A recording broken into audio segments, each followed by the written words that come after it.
Let me introduce the man of the hour. Shyam is back in the fold after long requests from, literally everyone from back in the day being like, where's Shyam at? Where'd Tiberius Singh go? What happened to that one kid from UVA? I mean, he's here. I mean, I think Yeah, that's like dude, I'm here. Nothing happened to me. nothing crazy happened to him. He didn't get trafficked. He didn't suddenly drop off the face of the planet. Aliens didn't kidnap him. But I'll leave him to explain what exactly did happen to him now. Yeah, so basically what happened was I kind of like there was a couple of things happening, but mostly I just didn't really like my content and I feel like I got kind of bored of what I was doing. Like the whole reason like for my content was like, okay, I'm going to actually say something of value and almost negate all the like pseudo advice that's out there. So like think like Squid Pactor, right? Like he made a video that was like, "Oh, um, every day I say I'm him, and you should do that too, and you're gonna be successful." And I'm like really, like certainly there are people out there with smarter and better ideas that should have a platform. And I'm like, okay, I think I fall under that category. Um, and then I started doing that. And at first, I realized I wasn't getting a lot of attention. And that's because, well, the things that I was suggesting were actually difficult and not like immediately actionable. So I was like, oh, maybe the reason people don't gravitate toward me is because the shit that I say is kind of like difficult to actually do. And then I also realized when I started gaining traction, like, okay, things were going good. But then I felt compelled to post like 3 times a day. That's like Can the you turn off the light optimal behind me? like posting amount for growth. And so I just kept posting stuff and I'm like, oh, like this is getting dangerously close to like Squid Pactor content or like just bullshit content that's like doesn't actually provide any sort of value. And I'm like, you know what? If I got 100,000 followers tomorrow, right? Is this something I could show to someone and be like, yeah, see, dude, like I'm sick, like I built something? Like the answer is no. I'm not proud of what I built. Like, yeah, I was like, okay, I could probably like the whole reason I did TikTok was to make money. And then I could have certainly I realized that goal through like my college coaching business. But then in my attempt to realize it through like monetizing my views, I was kind of like, I think I realized that I actually want more from this. And instead of just kind of posting and posting, there were two things that could have happened. I could have either grown into who I wanted to be while also putting shit out that I didn't like in the process, or I could just take some time to actually figure out what I want and not advertise everything online because I don't think that would be conducive to the way that I grow. Yeah, If that makes that's any sense. That was a big yap session. no, I think a lot of that makes sense. And we've obviously had the conversation about documentation versus like getting to a place where you feel comfortable and then giving advice. But do you want to talk about like what you've done since specifically Oh after yeah, yeah, yeah. stopping? I got you. Yeah, so during that time I was pretty busy. Second semester, I was well, I spent most of the semester of that semester like bedridden sick. I was pledging a fraternity and I just was taking like super hard classes. So huge detriment to my health. And like, I don't know, I just things were not going my way at all. I wanted to recruit for investment banking too, but I was like bedridden sick, I think, at the Jeffries deadline. And then that was like the only app I think I was able to submit. And I called on one of the contacts who said would vouch for me, and I got absolutely ghosted. And I was like, and like, yeah, that happens. But I think that in conjunction with everything else, I'm like, this might not be the time in my life for this. And I also really didn't, I wasn't too keen on investment banking in the first place because I would have to, like sell all my free time and my physical health to do it. So I was like, you know what? Something will come up later. And so halfway through that semester, I like really found like my good friends here at school because I've only been here at this time like 0.75 semesters. And so I was like, okay, I'm getting into the group of things. I have friends. That was the main thing. When I got here, I had no friends. So I have Right. like a good group of friends. Um, and now it's time to start building up. And so I did well on my finals, which I was super happy about. But then I didn't really know what I was gonna do with the rest of my life. I was like, oh, I should do this with social media. I should do this. I should do that. But I decided to at least play it safe for now, and or playing it safe is like a bit of a stretch. But I know I wanted to do something finance related. So I started recruiting for consulting. That's what I'm doing now, just like interview prepping and stuff. But I also am working as a bouncer at like one of the bars here at UVA. and I'm in the process of becoming a firefighter. So hopefully that pans out. You did name a Um, lot of interesting things, but I wanted to ask you about being a bouncer. Have you abused your title as a bouncer at all? Are you one of the bouncers who be taking other people's chicks, or do you low key like sly away, or are you like the straight and narrow type bouncer?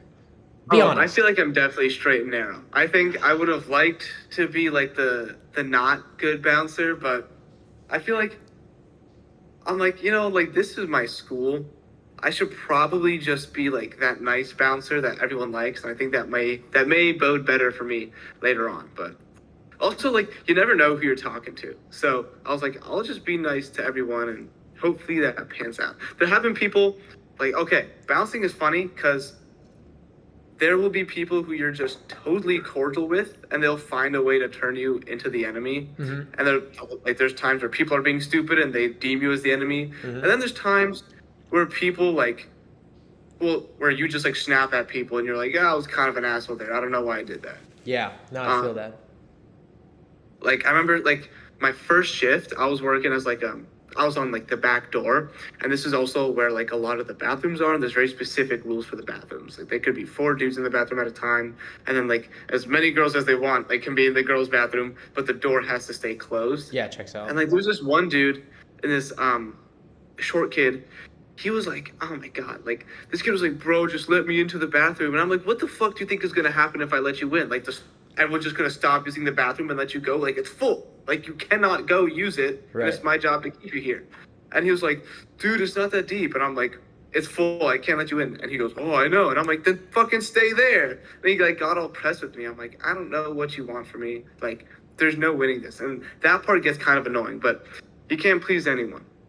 Have I told you the story about how at some point in when I was at Michigan, I just started Mhm. faking being a bouncer, like Oh, legitimately like yeah. standing in line, acting like I would have like a black shirt on and then some jeans so you look like you have a little bit of status, and then like the facial hair really sells it. That is exactly what I'm actually wearing right now. I had to I wear this told for you, bro, my like, ride along.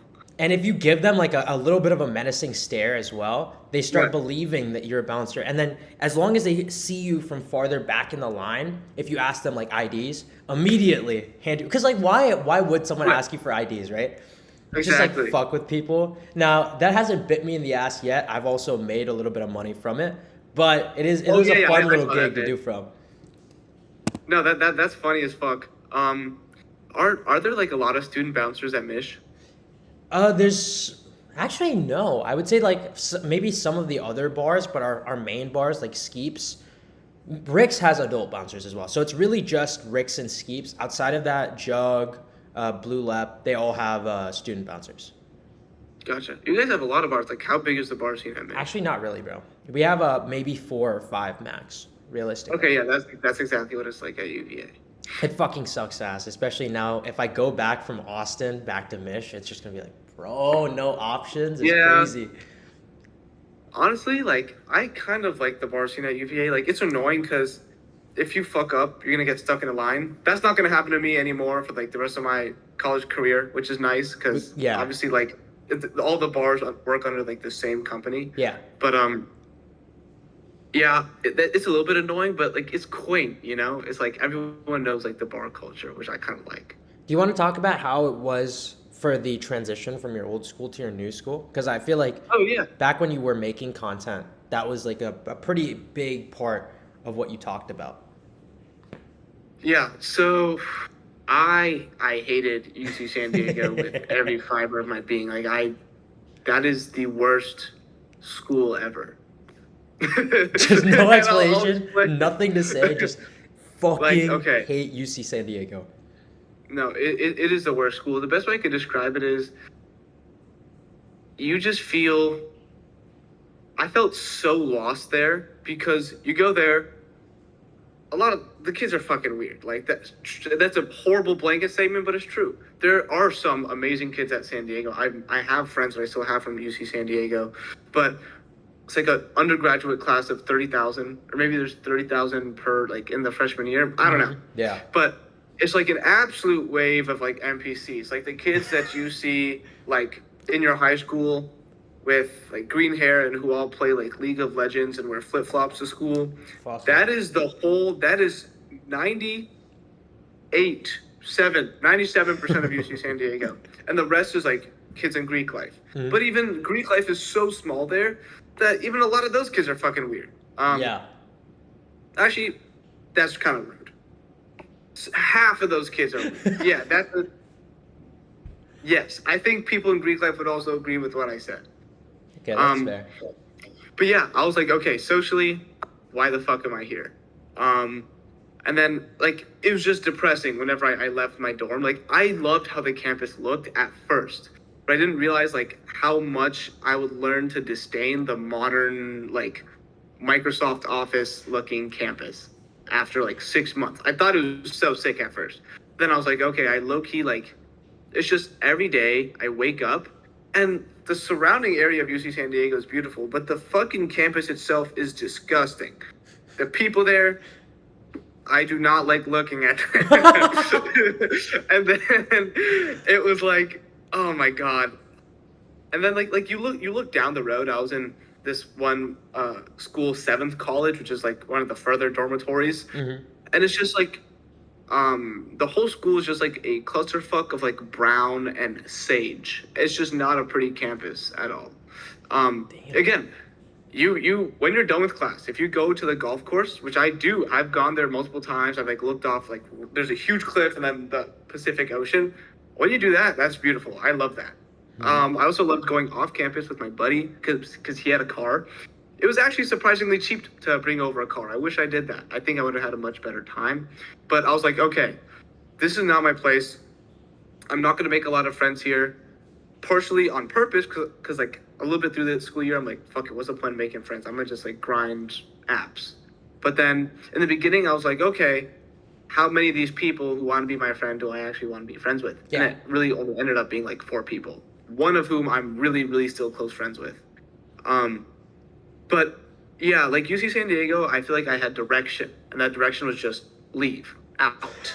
So I spent every, fiber of my being doing that. It's wake up, drink coffee, go to class, drink more coffee, do my abs, go to the gym, run, do my abs, go to bed. That's like all I did.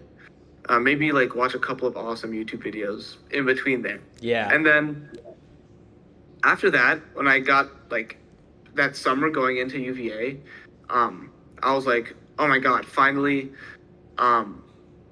let's go. And I was like, okay, I want to, like get ahead of the curve with UVA, but I was so fucking tired and burnt out from my time at UC San Diego.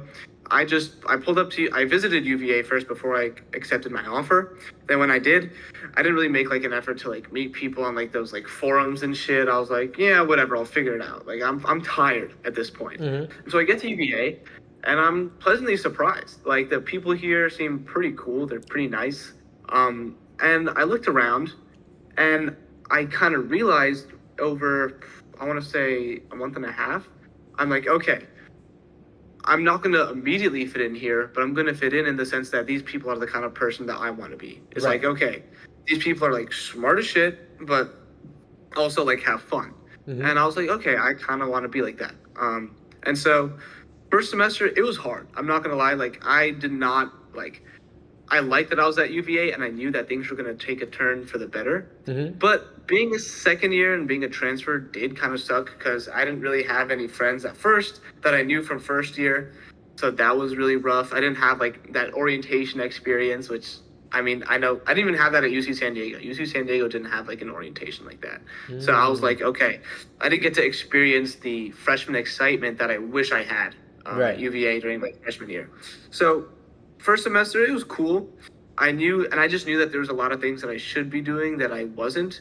Also, I was dumber first semester. So, like, school took up better time. I didn't have good habits. Uh-huh. I had good enough habits to make it out of UC San Diego and absolutely crush it at that school, but not so much UVA. Mm-hmm. And then second semester, when I pledged to frat, that was that's like what flipped a switch. I was like, oh my god, like, I don't want to leave here. I fucking love it here. Like, Right. I feel like I made my friends. I felt like I learned super good time management skills, and my classes were hard. Like I was like, fuck these classes, but I liked the really hard ones just because it pushed me to like my absolute limit. and I felt like I feel like I'm like a way better student now. Like I fully believe if you give me just about any topic, like I can master it like super well. So it was a my year here has been hard, but the type of hard that I faced second semester was way better than the type of hard that I faced first semester. Because first semester, I felt like I was just waking up to wake up and doing school to do school. Yeah. But second semester, I felt like I actually had purpose. So the transition was hard, but like now, like I find it really hard to leave, and I'm sad that I'm going into my third year because that means I only have 2 years left of UVA. Yeah. Actually, we have someone in here who religiously watched your shit because he's like, Shyam, please open your TikTok again. We need to see the USC method. That's crazy. Oh yeah, yeah. Fuck, wait, what was that? I don't. Oh, is that where like I messaged like the admissions officer? Like I looked him up on LinkedIn, like found what he did, and I was like, oh, I want to do the same thing conveniently. Yeah. Okay, yeah, yeah. Wait, how many people are How can I watch your stream if that's possible? It's on Twitch at AceGotchu 3Us. We peak at 9 right now. I should have sent out the thing earlier. My general peak has been 17, but 9 is honestly pretty good too, for at least how far out that I gave the live. But I was gonna say yeah, I mean all of that's definitely true. Cool as fuck. You somehow like fucked around and became a firefighter randomly. What's up with that? Yeah. Oh, not yet. I got one more ride along, and then I think I get voted in like next month. Hopefully, I do get voted in though. Anything crazy you've seen on the ride-alongs? I don't know what like I'm allowed to say versus what I'm not allowed to say. Yeah. But like, yeah, I've seen like collisions. Damn. So like a lot of cars as opposed to buildings. Yeah, I've seen collisions and I've seen fires, and I'd hope so. You know. Yeah, but it's like I don't know. What I found like super weird about like going on these ride-alongs is every single time I went on a ride-along, there's been some crazy shit that's happened. Like a fucking fire, or like a crash. Which I guess a crash isn't that crazy. Like that happens. But honestly, like if it catches flame though, it is pretty crazy. You know, like if a car starts on fire. No, absolutely. Or like responding to like some like truck like hitting like the overpass or whatever. Oh yeah. I'm like damn, like on any given ride along I've went on something, and it kind of got me thinking. I'm like, that's fucking nuts. Like within a 25, like while I'm asleep, I'm like within a 25-mile radius, someone is gonna need a firefighter right now. Right. Like, that is really that's so strange. Because you know how many times I've needed a firefighter in my life? 0. 0 times. That's what I thought, yeah. So I'm like, what are these other people doing? How much more interesting is their life type shit? Dude, that's what I'm saying. I'm like, I'll come home from work and I'll drink like a Pacifico and watch like a Cody Co video. And I'll be like, someone out there's doing something absolutely stupid as fuck. It's a really bad time to be repping Cody Co, by the way. What's that? I said it's a really bad time to be repping Cody Co like that, by the way. Oh, wait, what do you do? I just have YouTube. That's like... He got exposed for talking to Tana Mojo at 17 years old. Ugh. And actually, talking is putting it lightly. He got exposed for having sex with Tana Mojo at 17. All right, man, go get it then. Yeah. Okay, wait. How old was he? Mid-20s, a little bit older. Oh.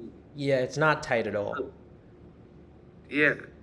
A bad look. I think he's getting married too right now, as it seems. What's that? I think he's getting married right now too. His engagement's already, or maybe he just got married. One or the other. He has a kid. Ooh. Why does this kid know everything? I think he's fully married with a kid because he talked about in his YouTube videos. He talks about like his wife and like his kid. I guess I don't know why, but like I kind of just assumed that he doesn't even make YouTube videos anymore. So I just didn't even know that he's still posting shit.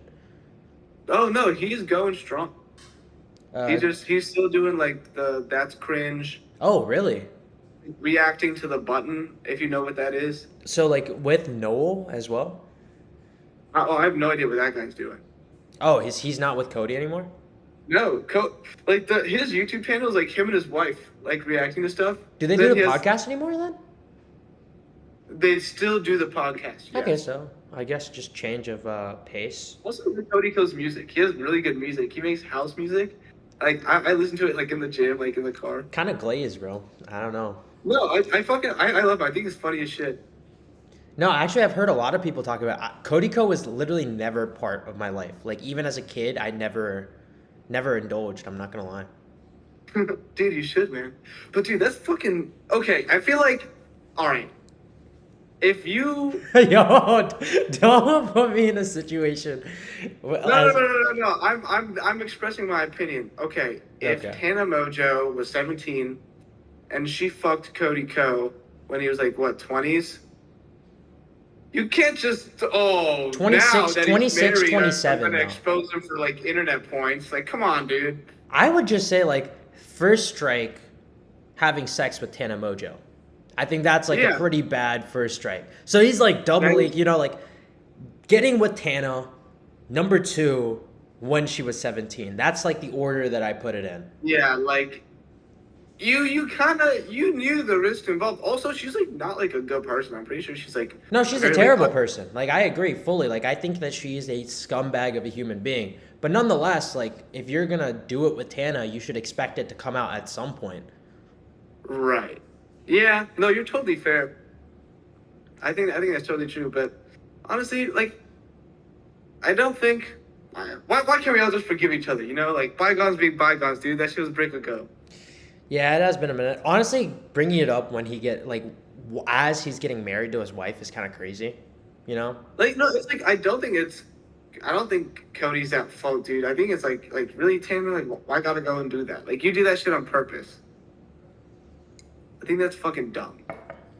What else was I gonna say? Buddy is Cody Co's #1 fan. Yeah, dude. If I'm the last person on Earth, Cody Co has one fan. Type shit. Type I can't shit. necessarily say the same. I don't know. I've never gotten into it. I was always like a big Rice Gum guy. And I guess Dude, Rice Gum's so funny. super controversial take is what I'm learning. Like a lot of people are like, dude, fuck Rice Gum. Like he's just an eternal hater. I was like, I think his hate perfectly explains the direction that I've went with my own life. So that might be just like a character flaw, but nonetheless, I accept it for what it is. But, you know, speaking of all of that, I don't know if you saw the sketch shit recently. Oh, is that the guy who's like, oh, Tuesdays? Yeah. He Dude, what is he a pedophile? Dude, that's what it. no, that's what no, always no. happens. He's not a pedophile, but you know, apparently 2 years ago he was an OF model in Houston, and like not he was a gay OF And model in people Houston. bought it. Yeah, there's multiple videos of him taking BBC. That's pretty fucking cool.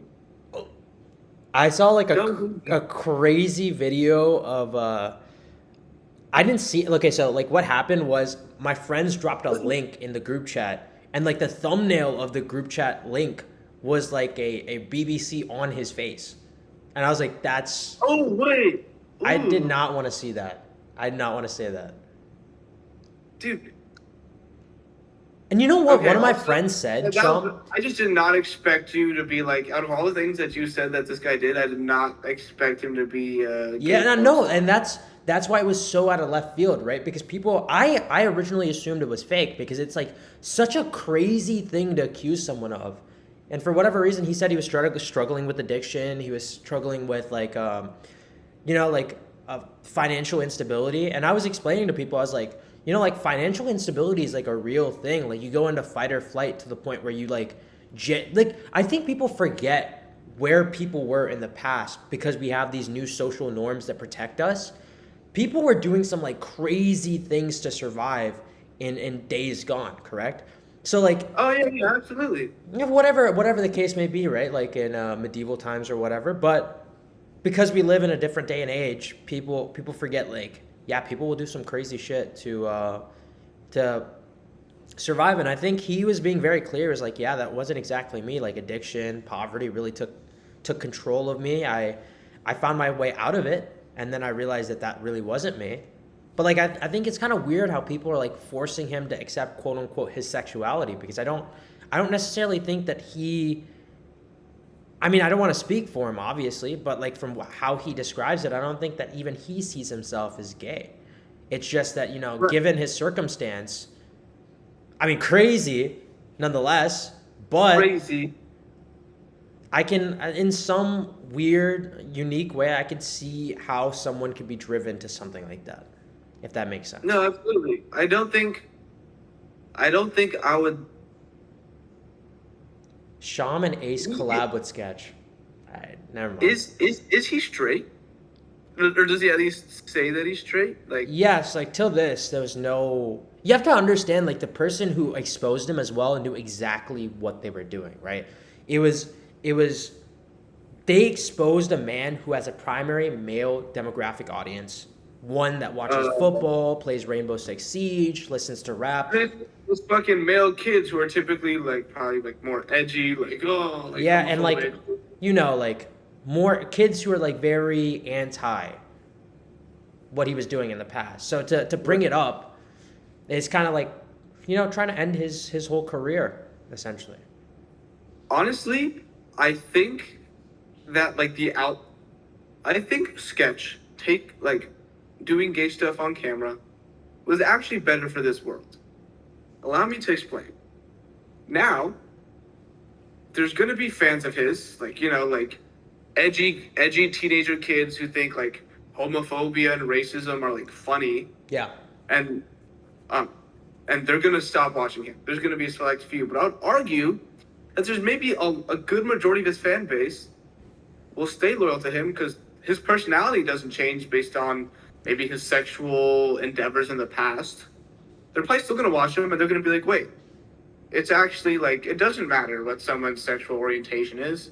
It's almost like the content of their character is what's actually important. And so I think I'm less so thinking about sketch and more so thinking about his fans like watching the fucking gear shift and be like, wait, maybe being bigoted is like actually not cool outside of jokes and stuff. You get what I'm saying? Or And more so accurately, it's just that they see someone that they heralded or someone that they thought was really cool. They find out that he was gay, and obviously, like some people are gonna leave, like you said, but more people will accept that being gay doesn't necessarily define one's personality, right? Like you can yeah, still exactly. love someone despite their sexual orientation. It could change the whole way they perceive that community entirely, which is, yeah, Yeah, you're no, right, like a net benefit for the world. no, I think so too.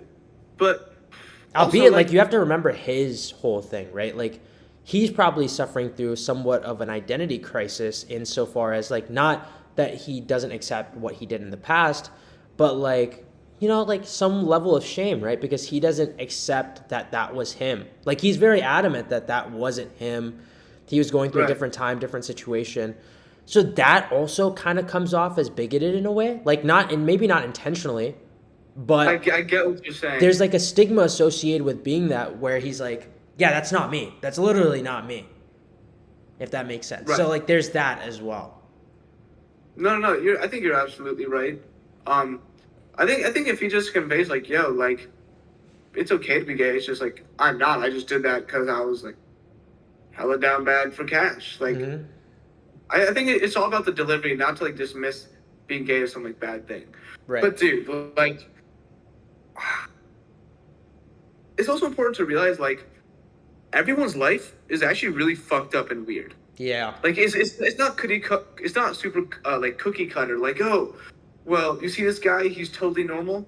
Well, actually, both of his parents died and he's an orphan. Like situations are actually really fucking weird. Like Yeah. everyone has like a really weird situation going on. Maybe it's already happened. Maybe it's happening right now. Maybe it's gonna happen in the future. But dude, like with all like the different with how complex technology has gotten, it does not surprise me that the scope of ways to survive and also the scope of problems that would cause one to need to do crash stuff to survive has widened. So, I mean, also, like, I don't think, like, I think if I was really strapped for cash and I was like, oh, like, it's not just me who's going to lose my home, but there's people who I care about that I can't protect. I don't know if I would do like gay porn with someone else, but I'd probably I would understand if I was like, oh, I have to do something. So like if I have to post a video of myself and sell it for money to a gay audience, I would understand that. And also like I'm not gonna speak for this guy. Like maybe he's straight, maybe he's gay. I don't know. Mm-hmm. But I think we should all just head into a direction where we're like, damn, that guy really did that shit. Like, yeah. Also, like, I'm not even surprised. Like, shit like this happens to everybody, dude. It's almost as if, like, I feel like, I don't know when the world's gonna catch on. Like, everyone has skeletons in their closet, dude. Right. No, I So, completely agree.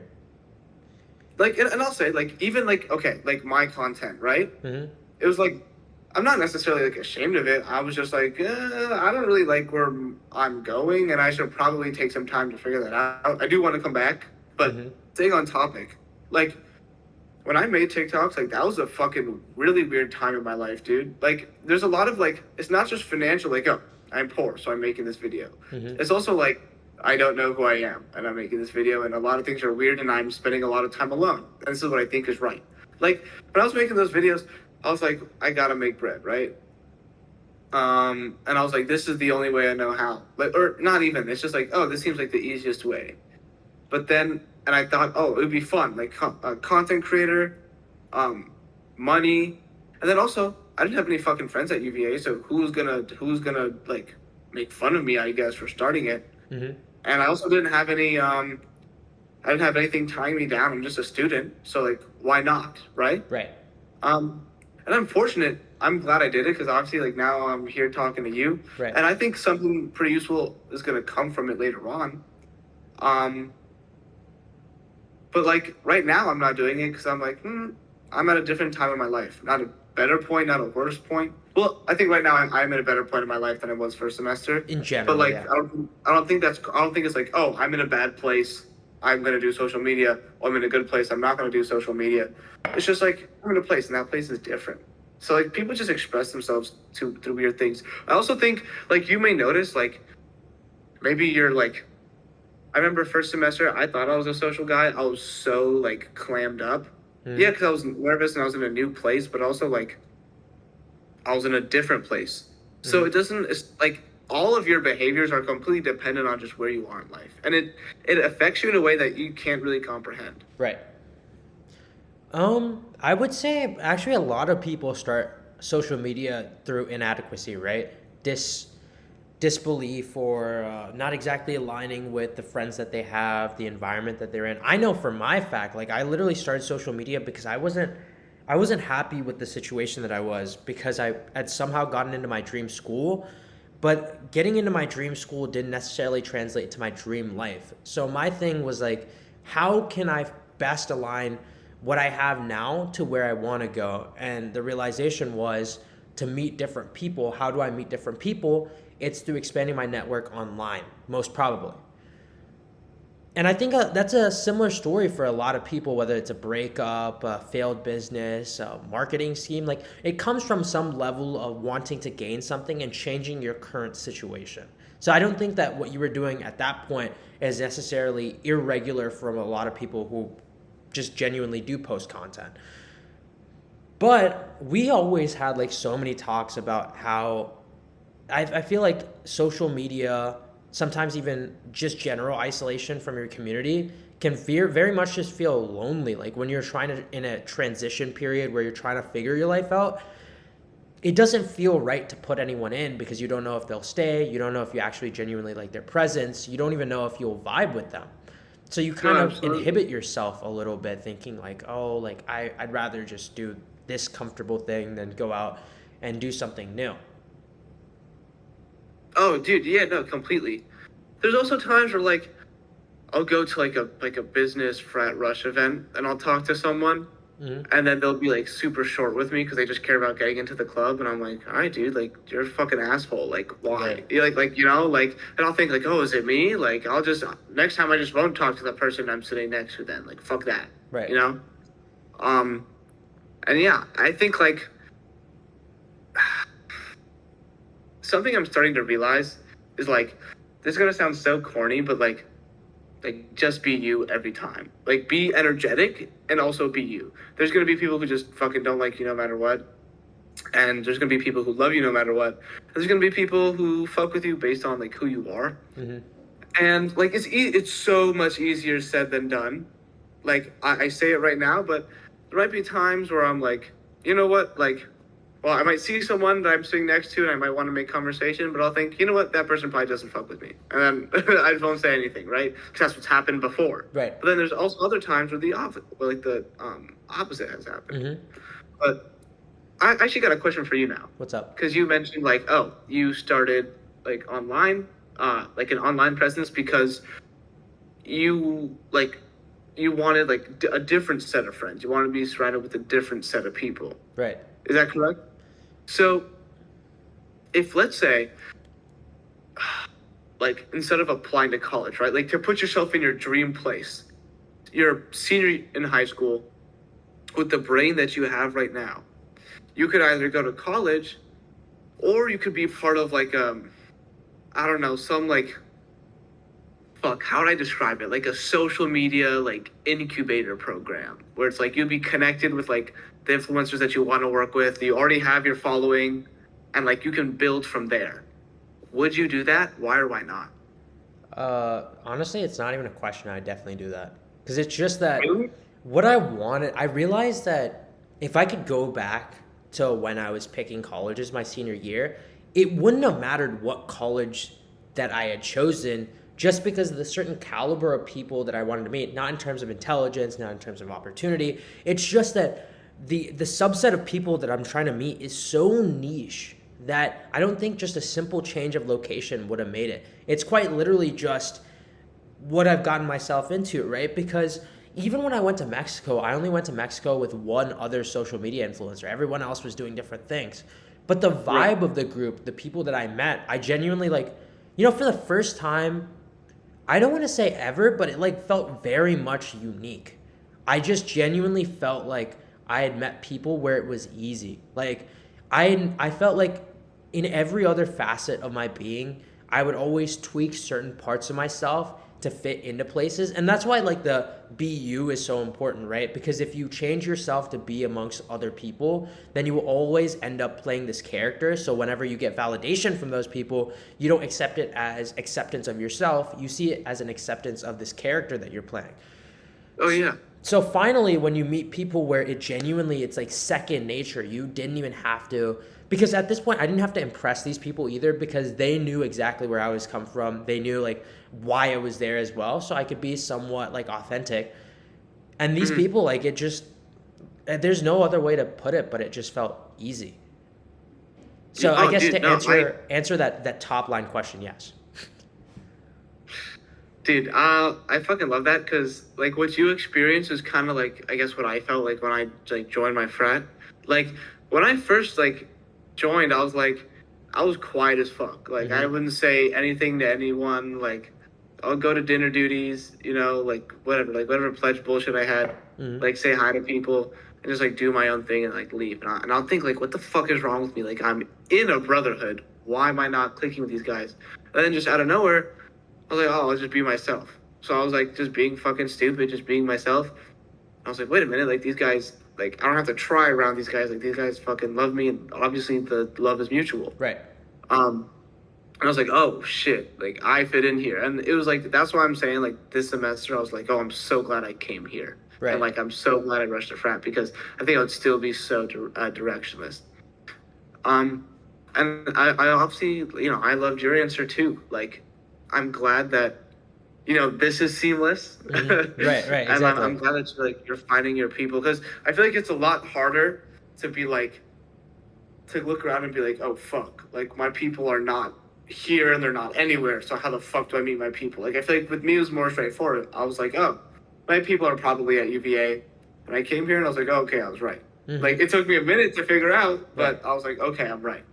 But I would imagine that your shit was probably a bit of a struggle. Like you probably doubted yourself a couple of times and think like, oh, like what's wrong with me? Like did you have like a lowest point where you were like, damn, like am I fucking weird?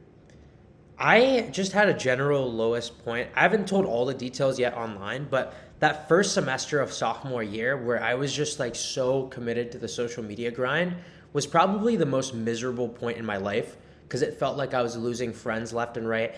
I felt somewhat directionless because I wasn't being validated in the thing that I did, right? Like the amount of followers, the amount of views, like to be putting your heart and soul into something and to just not see the vehicle move, you have to have like this sort of sense of delusional belief, but that takes a toll on you, right? Like to believe in something so strong that is just not moving is not normal because I mean, like no proof, why would it be normal, right? So it just felt like a permanent state of just inadequacy, sadness, lack of fulfillment. And I felt like to some degree I was leaning on you as a friend a lot, but I just like I kind of accepted life for what it was. I had convinced myself like, you know what, like maybe happiness isn't necessarily for me, right? At least in this stage, like it's not something important. Albeit like I would love to be happy, but I don't know like if I deem that happiness is something that's very important to me right now, not only would I not know if I could get it, but I don't know how dark it would get if I started chasing it, right?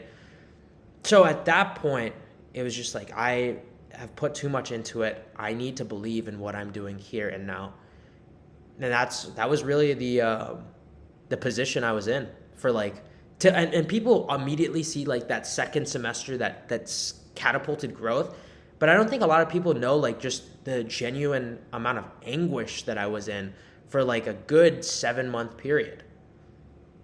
Yeah, no, absolutely. Fucking yeah, I feel like what you described was all too relatable. I remember, dude, like back when shit was not popping for like, I was never like popping, I guess, on social media. Hmm. But I remember back when you had like 4K and I was at like 2K or something like that. Hmm. Like I remember calling you, and I guess this was kind of in the middle of that segment. But you were telling me you were like, yeah, like I kind of like separated from my main friend group, so I'm just like doing like social media stuff. Hmm. And I was like, damn, like I didn't know you that well, but I remember thinking that sounds really fucking like incredibly lonely. But then I kind of thought back to what my life was, and I'm like, I'm kind of in the same position. Hmm. I have no fucking friends at the school aside from my roommate, who's like my best friend here. Hmm.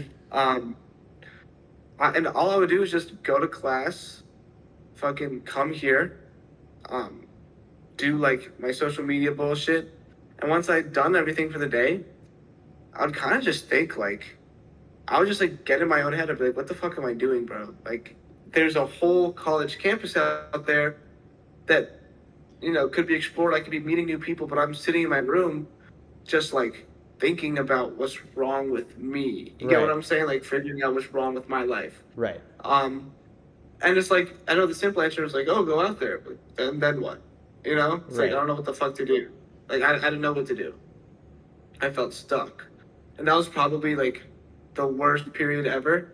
Cause I felt like I was stuck with social media. Like that shit wasn't going anywhere. Hmm. I felt like I was stuck socially. I'm like, what do I do?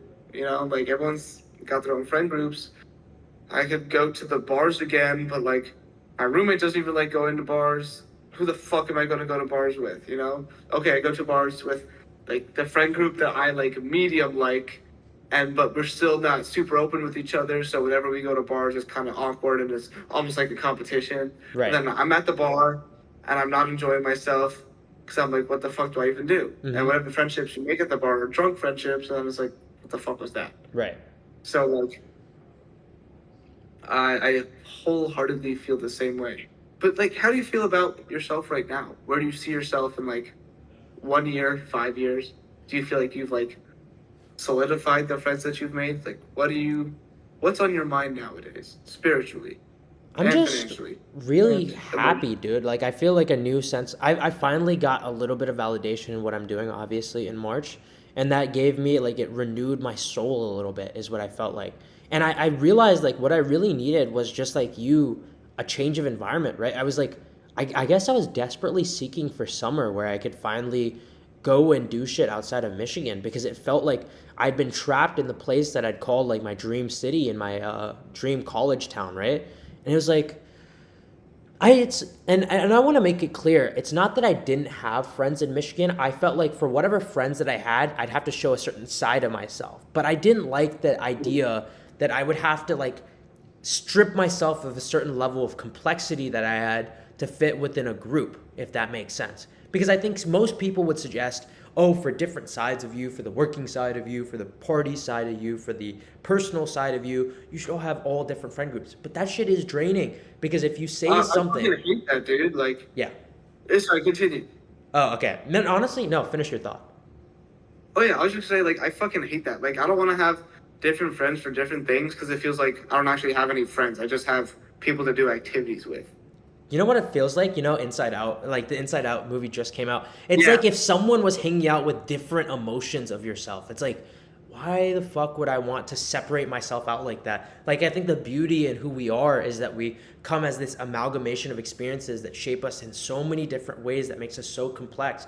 But to split ourselves off into those complexities seems like almost a disservice to the person that we are, right? Mm-hmm. And so finally, No. semester ends. I go to Mexico. Actually, last minute, I get this invite to the Mexico thing. I go, super happy, finish that.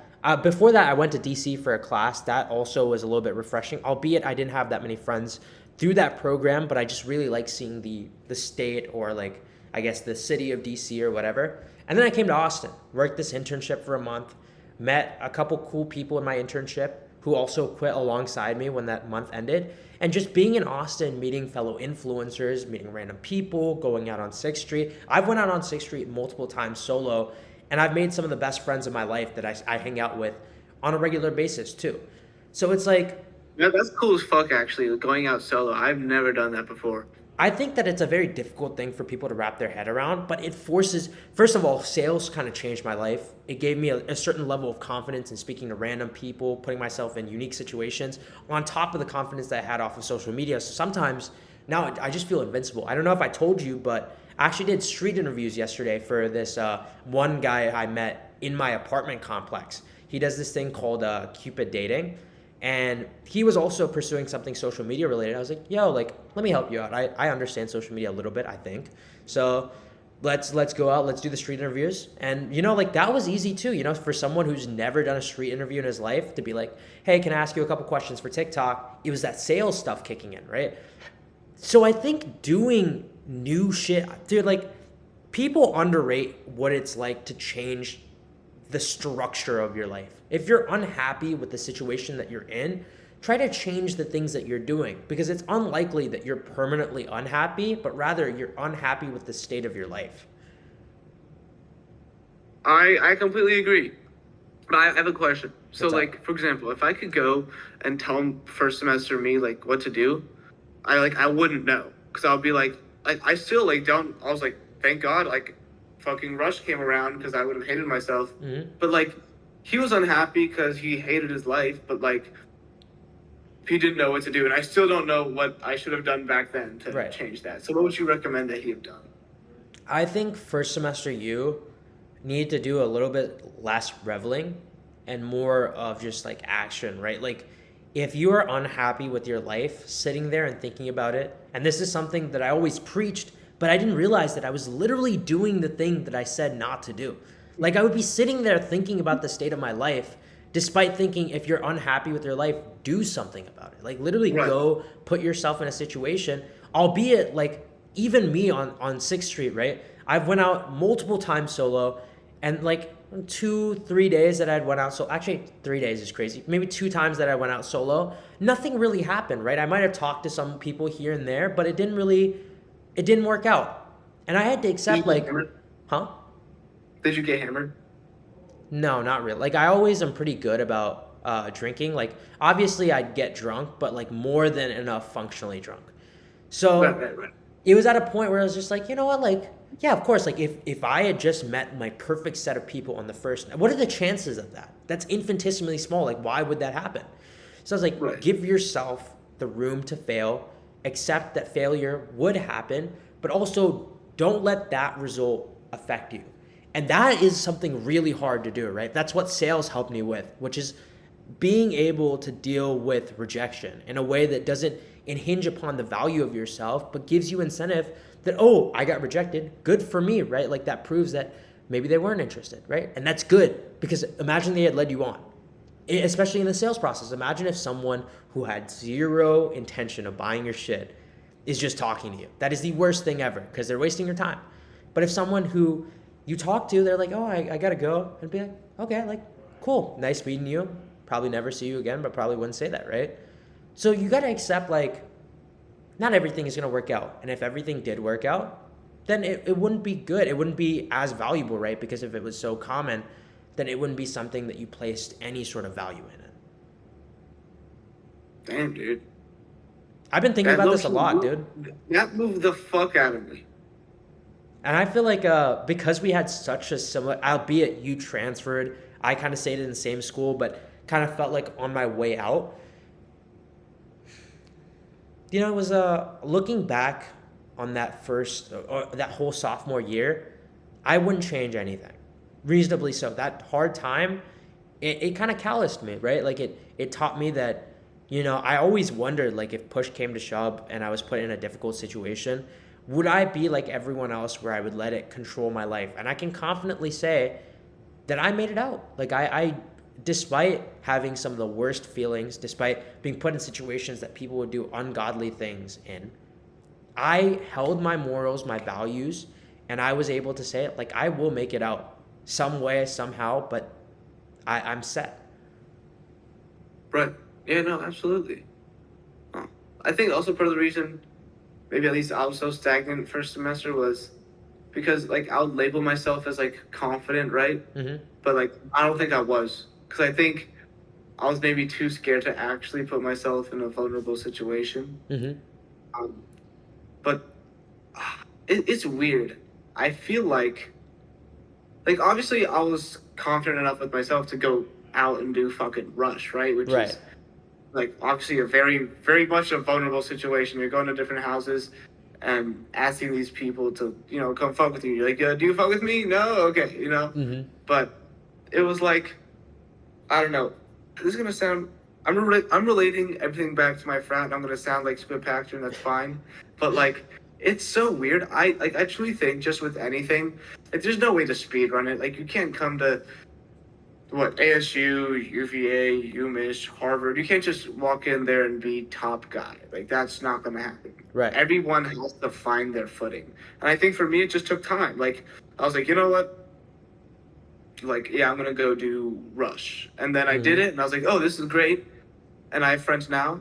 But then, like, I think what that, like, spiraled into was, like, oh, now that I got a bite, right? I have a bite. I have people who like me. That gave me a confidence walking around campus. Like, oh, if someone didn't fuck with me, it wasn't like, oh, no one fucks with me. I'm going to just go back to my hole. It's, oh, fuck that guy. The XYZ fuck with me. Who gives a fuck about what that guy thinks, you know? So that gave me, like, a sort of confidence to then try new things. And so, like, with my, like, bouncing job, like, I feel like, again, dude, my first, like, month working, I was, like, dead quiet. I was like, I don't fit in here, like, you know, whatever. But then, like, now I feel like I'm pretty good friends with my coworkers. And it's just, like, I think a lot of it is just, like, biding your time and, like, yes, like, going out there and doing things, but just looking for a bite and trusting that that bite's gonna happen. Mm-hmm. And sometimes like, it's a choice. Go ahead. Oh, I was just gonna say, like, I always wonder, like, dude, if someone just put me in, like, New York City, right? Mm-hmm. Like, what the fuck do? Like, you don't have classes anymore, right? You can't make friends through there. Yeah, you go to work, you make friends at work, but, like, that's, like, one, like, 1,000th of the New York City population, less. 1/1,000,000th of the New York population. It's like, how the fuck do you meet people in New York? How do you go about it, right? And then the first thing that comes up is, oh, do a hobby and go to a class for that hobby. Like, maybe it's fucking knitting, maybe it's, or I guess in my case, I'll probably join the fucking fire station there, you know, meet people there. Or like, maybe like join a boxing gym there, you know, like meet like-minded people. But I still wonder, like, I look to that part of my life. That's gonna be a weird ass fucking part of my life, dude. Like, whenever I move out for like my internship and then like joining the workforce, how the fuck do I make friends out of school? And it's also kind of weird because then there's no stakes of, oh, do you know this person? Oh, like, in UVA or like UMich, yeah, it's a big school, but like somehow everyone knows everyone. But out in the real world, it's fucking weird, dude. It's like, it's almost like we've been put in like a life simulation since high school. It's like join clubs to meet people, to go to your classes. Then it becomes college, which is high school on a bigger scale. Then life is just college on a like even bigger scale. And so I think these lessons are not extraneous, and I think that they are going to come into play later on. You forget that I've been living that life, bro, for the last like 2 months. That is also something I've noticed. Like, dude, I don't like. I think if I was in Austin, like wholeheartedly, Mm-hmm. I didn't know anyone. Okay, I guess it would be different if I was there for an internship. I'd try and find some kids for my internship. But like, yo, let's get retarded. Like, let's go out. Yeah. But like, I think if I was just placed in Austin alone and it was like, oh, work for this firm, you're the only intern, everyone else is an adult, and then whatever you do after is what is just for you to do. I would probably fucking like I think without any second thought, I'd go to the fucking job site, do my 9 to 5, go home, go to the gym and go to sleep. And like eat dinner and go to sleep. And I don't think, and I wouldn't even have wondered, oh, I wonder what's out there for me. And then when the weekend rolls around, I'll probably think, okay, well, I have to run errands, and I'm going to watch some fucking YouTube videos, and then I'm going to call it, right? Yeah. But then it's like, it like never would have occurred to me since it's like a summer intern setting, it's temporary, not like real life. I would just be like, yeah, that's fine, I'll just do this now. Mm-hmm. But like, it's just now occurring to me, like, my buddies are in New York doing an internship and they're fucking going out. They have like cool roommates and stuff. And I'm like, shit, like life is always, it's just college. It's just college. It's just college. So the quicker I can figure shit out now, I'll probably be better off later. And dude, like hearing what you like, the things that you're doing, like I talk this big game of like, oh, I think I'm XYZ and I want friends who are like that.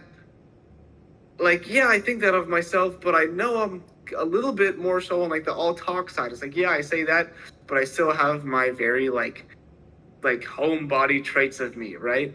And so I don't know, hearing you like talk about like you live a fucking like you live the cool influencer life. Like you travel, you do cool shit, which I think is fucking sick.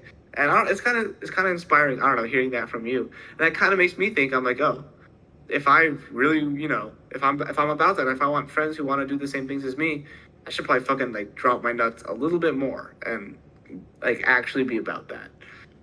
That's an interesting take. The other interesting thing is I came to that realization. Like, no, legit no, no, on no, this no, phone. no, no. I completely understand the let my nuts hang metaphor. It's not that. It's that surprisingly, social media, like if you're doing it right, you should have followers who are like-minded, correct? Like if and obviously like that was the issue with your thing, right? You didn't feel like what you were doing on social media was perfectly aligned with you, so probably even the people who were following you weren't necessarily like your pace, correct? So it's Right. like Yeah.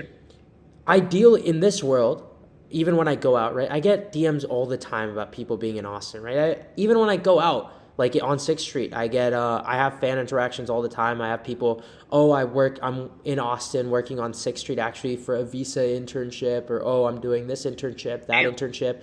So that's like, it's cool, like seeing like other successful people, oh, like they follow me, they know what's going on with me. That's super interesting. And that, It is pretty fucking cool to get like approached multiple times and like a party, like seeing like that's pretty fucking cool. Like, yeah, I got recognized at like the line at like a bar at UVA. Like that was like one, and then maybe like 3 other times total. But that's fucking sick. But like it's happened to you too. You know exactly what it's like. But the thing is, like, you just have to put yourself out there. I wouldn't say like post grad life or even the internship life is like college, and that most people, they will fold, bro. Like they will go to their internship, they will go to sleep, they will go to the gym, they will shit, and they won't meet anyone else. But it has to be an active choice. Like even I don't know if I told you, but right before this, I caught drinks with my former coworkers, right? Those are people I hang out with because I knew them at the job, but like easily because we left the job, there really is no reason for me to hang out with these people other than I fuck with them, right? So those Yeah, absolutely. those are people I hang out with On top of that, there was that person that I met on 6th Street that I hang out with. There's actually someone who DM'd me. I get DMs all the time, like I said, but there was one particular one that I thought was interesting. So I hit up this dude. We went out to a bar. It was a great time. And then from there, we've been friends as well. So, like, I would say, like, I've really done a good job in not using social media as a crutch as well. Oh, and, like, other influencers, right? But I don't really consider them friends, more like business partner, whatever the case may be. I've done a very good job of diversifying how I meet people to the point where I can't say, like, I will never be able to say, like, oh, I went to Austin and live this, like, sort of post-grad life, but I wasted it. I tried to maximize it to its entirety in every feasible way possible, whether it was going on social media, extending my life skills through sales, extending my confidence through cold approaching people, going to bars solo, whatever the case may be. I genuinely feel like I was an adult, or I just feel like I am an adult who's operating at a level like better than most people who got a post-grad, right? Because most people in post-grad are always complaining about how they don't meet people. It's like, because you don't want to. Like, stop complaining about something you clearly don't want to do because you're not taking the actions necessary to do it. Damn, dude. You low-key fucking... Damn. You know, I'm glad you told me this because this inspired me to, like, go out and fucking do something, so... Right, and it just doesn't have to be, like, going out, right? Like, I think that going out will get you, like, most of the time temporary friends, but it's finding, like, those niche community, because, yes, you can that's what I mean, like, go out of my house and, like, do something. Facts. Yeah. But even my friend who I brought with me to Austin, because he was just, like, staying in Little Rock, I was like, all right, come. You can just stay at my place. You can crash for the 2 months. He's went to the boxing gym. Boxing gym is a little, like, he's made one friend. But other than that, it's like, I don't know. When you come to a place of, like, work and athleticism, it's like hit or miss. Either you have, like, a brotherhood or you have a bunch of guys working out at a gym and then never seeing each other again. Yeah. No, absolutely. Huh. You know, it's funny. I had a conversation with my dad the other day. Yeah. He was like, so it was a Wednesday, I think.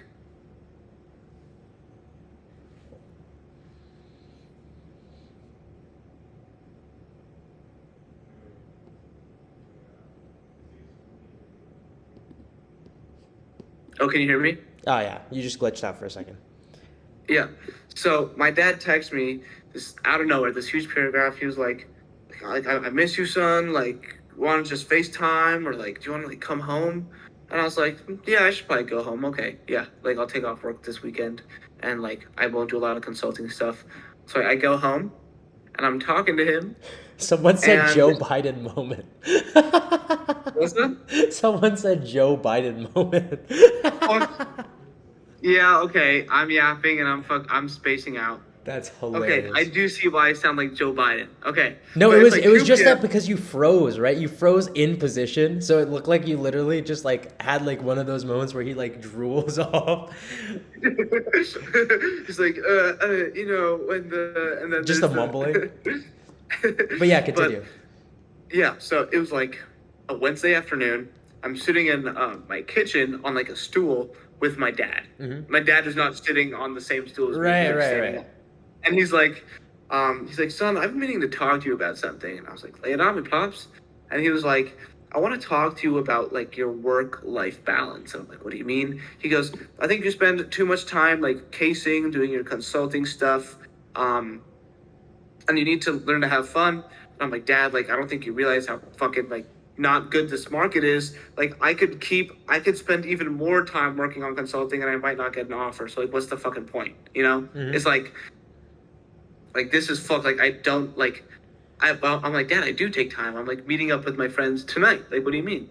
And he's like, yeah, but aren't you sad that maybe you're not spending enough time on your romantic life? And I was like, what the fuck? I was like, what? Like, you know how many times my dad's spoken to me about my romantic life?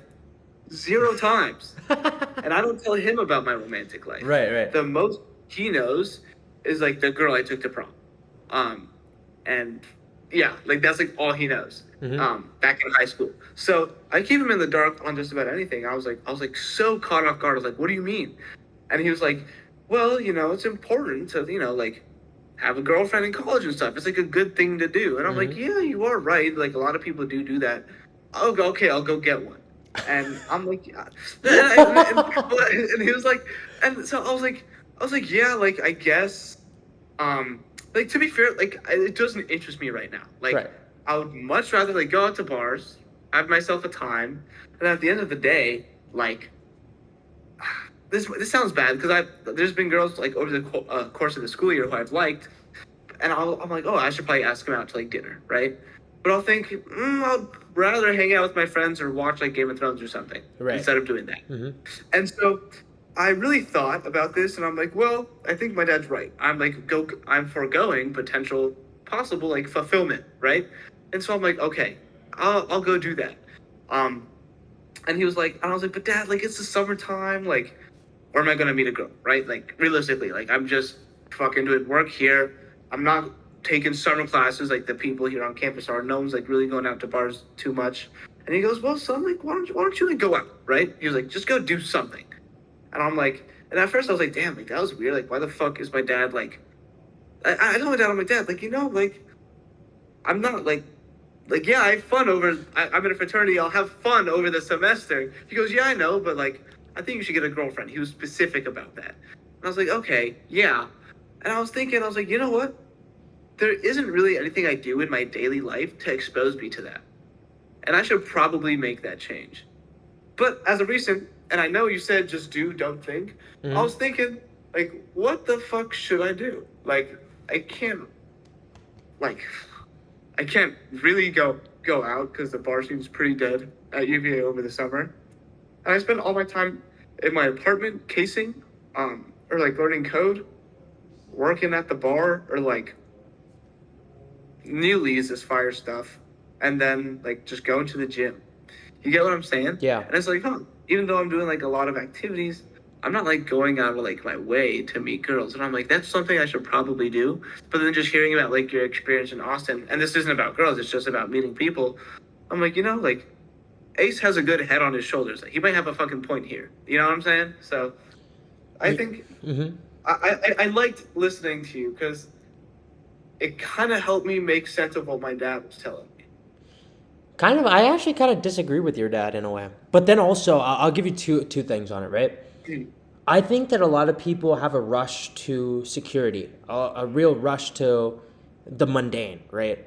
What is mundane is being in a set relationship, having a girlfriend, having a certain sense of consistency, because inconsistency, changing situations makes a lot of people uncomfortable. And I think Oh yeah, because yeah, absolutely. of how we've went through college, we've gotten somewhat accustomed to constant changing circumstances. So to us, we're kind of like in the air, right? We're like, hey, like life is just moving as time moves. Like situations are changing. I don't even know what the fuck I want. So how could I possibly know who I want or who could stick around me as I'm living in such a dynamic aspect of life, right? And that's something that I would have brought up to my dad because that's what I brought up to my mom. She didn't really ask about relationships, but like just generally, out of yapping these days, I feel just like way too comfortable with my parents. So I kind of just tell them everything. I'm Well, like, that's fucking good, dude. I mean, I feel like girls do that, dude, and they typically have good relationships with their parents. Haven't you noticed that, dude? Like girls like tell everything to their mom. I had no idea that was a thing until like a year ago. oh, I didn't know that they were that close to their mom. I'm pretty close. My dad will just have like a very bro type, like checking in conversation. Never really like a heart to heart. Maybe if he like has a Right. couple beers, then maybe we'll have like a semblance of a normal conversation. Oh yeah, no, absolutely. I definitely feel you on that. But my mom, she knows pretty much everything. I'm just like, yeah, like my life is just so dynamic that I don't know if I'm gonna be the same person this month that I am next month. So it doesn't make sense for to find someone who loves me now because she might not even recognize me next month. So it's like, all right, that checks out. But that's what I would tell you. And also like meeting girls isn't a priority for me right now. But I think that like to guys, to my followers, to like just in general in life, like girls are important. Girls are not just like hooking up with girls, having frivolous fun with girls, but having like somewhat of a genuine relationship with women, right? Which is why I felt very Right, comfortable going out with these two girls to drink today because those are like my very well established girl space friends. Like I have right. no intentions with them, and I'm very happy to know them. Like in No, no, general. absolutely. And so like my thing is like a lot of people are like, oh, how do I meet girls? It's like rip off the band-aid. The only way that you're gonna meet girls at this point is if you like just force yourself to talk to them. You just kind of have to get Right. accustomed to. I would say like if you don't want to limit your options, just pull off the band-aid, get ready to cold approach. No, no, absolutely. I completely agree. It was funny because like so like when my dad put me on the spot, like I was like absolutely like I was like what the fuck, like, he's never spoken about this in Right. his life, so I was like holy shit, I do not know what to say to you. And I started fucking yapping, dude. Right. And I was like, dude, my dad thinks I'm like stupid as fuck. Like I could not articulate myself because like that was like such like a random like under pressure moment. Uh-huh. And it's like I was like, holy fuck, like what do I even say to that? Mm-hmm. And so something now that I realized, I was like, okay, dude, like let's say, meet a girl I like, take her out to dinner, yada yada yada, multiple dates, girlfriend, boom, right? Right. Maybe couple month period, and then at that point it's like, okay, that's cool, but it's like if I did that for the sole purpose of being like, oh, it's important to have a girlfriend, a good life experience, but like I'm not emotionally available, and Right. it's like I didn't actually want it. It's like, ooh, did I just waste this person's time? Right. That's like low key not a good feeling. Like I feel like if you feel like you don't even want a relationship, it was probably a fucking bad idea to go out and seek one. Like at least in my how I feel, right? Mm-hmm. Is not like I don't think I've ever in my life been like, oh, I should go get a girlfriend. Like, let me go get one. It's always just been like, oh, cool. I met this person at a party. Oh, we hit it off. Right. I'm gonna keep talking to her. Or it's been like, oh, I meet this girl at the bar. Like, let's go. You know Right. what I'm saying? It's never been like, oh, I'm gonna like. I've also never like gone to bars thinking I'm gonna like, come back with someone. It's just, oh my god, I need to drink with my friends, and then I go out, and then something happens. But it just feels weird, like almost like having this like parental pressure too, to be like, oh, I must acquire one, because that puts like it's also like it's not a good way to, I feel like, view girls either. It shouldn't Mm-hmm. be like, oh, potential mate, I'm a fucking robot, Right. like I feel like that's fucking weird. But also, like, once again, I do see my dad's point. He's like, yeah, you should probably do that. Like, it's also important to be, emotionally available so that later on, when you, like, meet the one, you don't fuck it up by being stupid and not being experienced. Yeah.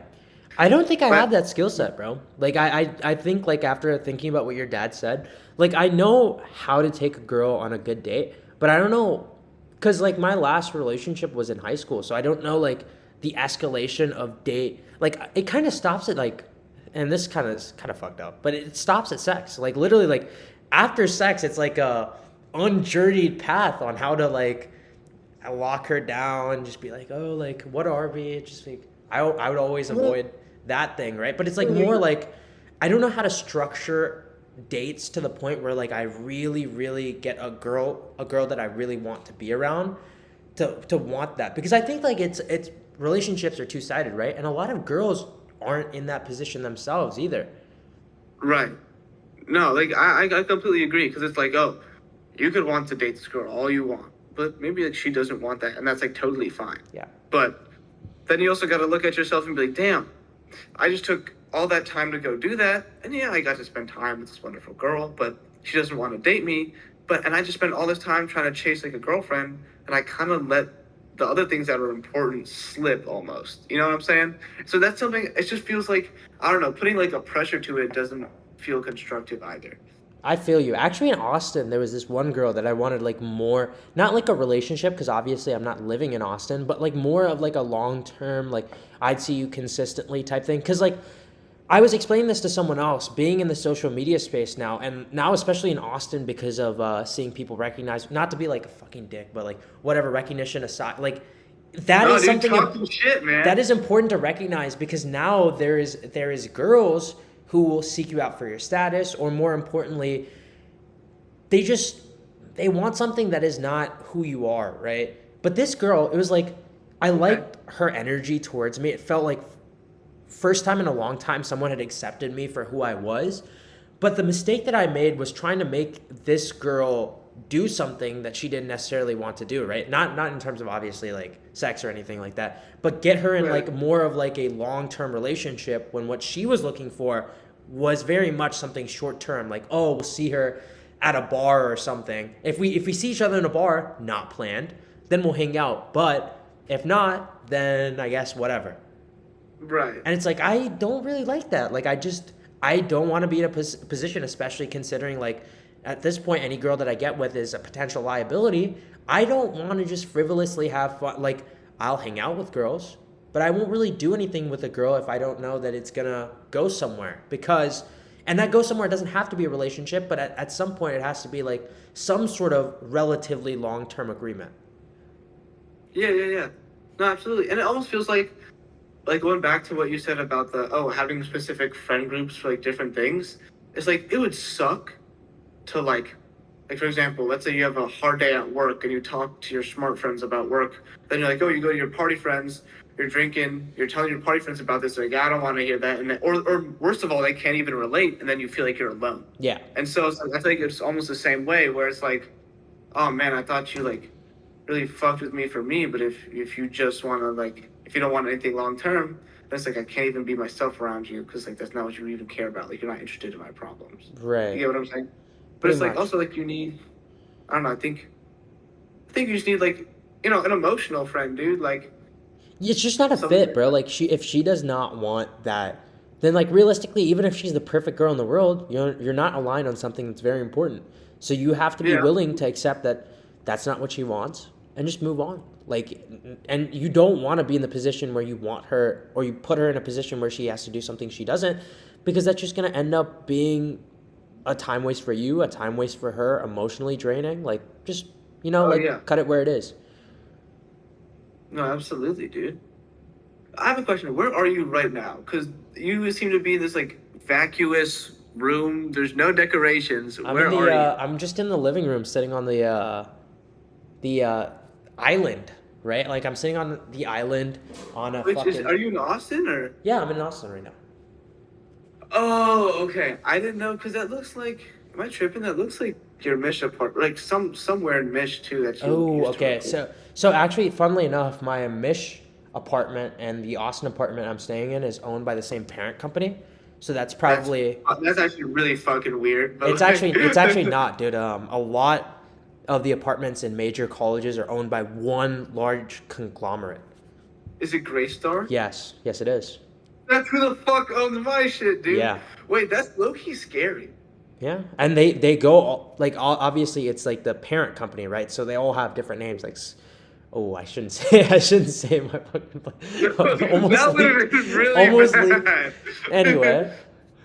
Oh yeah, they own a lot of a lot of. I guess I could say where I was living last year because I probably won't go back. I like Landmark was owned by Graystar, so it's like yeah, Wow, that's fucking. I was like, oh, that's weird. All the apartments at UVA are owned by Graystar. Whatever. yeah, It turns out that applies to all the fucking. Dude, that's kind of fucking freaky. yeah. That's like some like Rothschild. How do you even go about owning apartments at every college? That's nuts. I don't know. I assume that they've been doing it for a bit. That's probably how they caught on to it. But it's kind of fucking interesting that your dad brought up a girlfriend. I wouldn't have expected that. That's like so out of left field, you know? Right, exactly. Like, I don't know. I was like, oh, I thought, all right, but I'm kind of happy it happened. I was like, okay, like, good to know. Like, I'll let my dad or just both my parents into like my personal life more, which is probably a good thing. Yeah. It's just so they're in the loop for sure. No, absolutely, dude. Okay, show me your Cartier bracelet because I saw it and it was like, damn, that shit is fire. Just straight That bling. the TikTok bag is paying off. The worst investment that I got from my past social media lifetime, but you know it's fun to time to time to Oh, flex. that's right. Yeah, That's funny as fuck. but Okay, so mm-hmm, I have a question. of Wait, course. so are you still doing your internship in Austin or you're just staying there? No, I'm just living off the social media bag right now. Dude, that's fucking sick. Yeah, That is actual adult shit. Like moving to a totally random city and being like, yeah, I got my own thing going on. yeah. I mean, like we're living a very different life. Like that's what I said, right? Like once you have the ability to change your lifestyle, it's just so different. Like I told you, I'm just like so much more happy after I changed my environment. And inevitably, I'm going to go back to Michigan, right? But I think now with the newfound things that I've learned and like the way that I've progressed, and especially now because I have the access to not necessarily always be in Michigan, right? Like I found out this weekend that a Miami trip from Austin was 90 round trip on a Spirit Airlines, albeit Spirit, but Yeah. 90 is crazy. 90 is a crazy That is price to just that's hop on a flight. that's fucking nuts. $90. That's like $1 times 90. Thanks, man. That conversion was That's fucking nuts, super dude. needed. You know, actually, it's 50 cents times 180. Dude, yeah, or $45 times two. But yeah, like it kind of rewired my brain. I don't really want to eat out as much anymore. I'm like, dude, like why eat out when I could just fucking save the money and then go on a trip somewhere. And now because I have friends through Dude, social media as well, and I'm sure like you also have friends in other places, you could just go and do that. Albeit yeah. consulting shit, stuff like that, but outside of that, you could do it. No, absolutely. Um, yeah, I kind of gotta. So actually, interesting development. So, I was thinking, like, I don't know, this whole consulting thing is kind of opened my eyes. Like, when I'm doing these, like, random consulting cases, right? Like, I'm helping a fucking wind farm like, builder. They don't manufacture wind farms, they just put build the them. wind farms together. Yeah. Super niche industry. Or, like, oh, these people produce coats for firefighters, but they also want to create vests for police officers. Uh-huh. Or, like, dude, what's some random bullshit around my fucking. Like, okay, look. I'll find some bullshit in my apartment. There's probably a company that just prints stuff on lunchboxes. Right, They right, probably right. don't even make lunchboxes. They just fucking print stuff on like random bullshit. I'm like, you know what?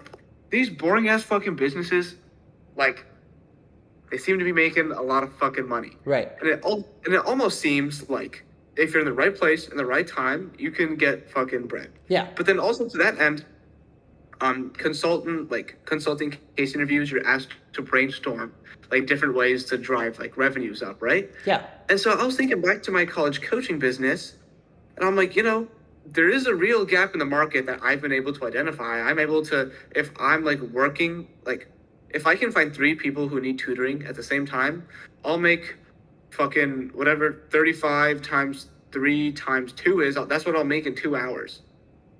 So fucking let me do the math, because I'm very tired right now. 35 times 2 times 3. That's $210 in fucking 2 hours. Mhm. I've done that 3 times total. But what that told me was, I was like, okay, there's a clear gap in the fucking education industry. Mhm. And I was like, okay, consultant brain. Let's say I had access to infinite clients, right? How would I go about like maximizing the amount of money I could make from that business? I'm like, well, students are only really available from 4 to 8, right? Let's say. Mhm. But then that's only in this time zone. In Texas, that's 2 hours behind. Fucking West Coast, that's 3 hours behind. Mhm. Canada, that's fucking what the fuck time zones are in Canada. I don't know shit. But like, point Yeah. is, I'm like, oh, I could expand operating hours just by having clients in different places Yep. from 4 to 8 Eastern to then be fucking like, give me a second, 1 to 11 Eastern. Does that fucking make sense? I think that makes sense. Maybe. I don't know. But point is, I was like, okay, I could probably, like, if I had access to infinite clients, Mhm. I could totally increase the amount of time per day I'm making money. Yes. I could, like, upsell, like, different, like, asynchronous essay revising services. I could probably offer SAT services. There's a Right. lot of money here.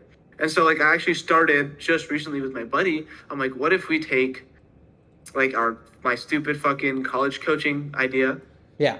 and actually like turn it into something big? Like, what if we can make a fuck ton of money off of this? Because I think it's like very much possible. I've done the hard part, which is find the gap in the market, see if it works. It does. Mhm. I just have to find a lot of people who would help me.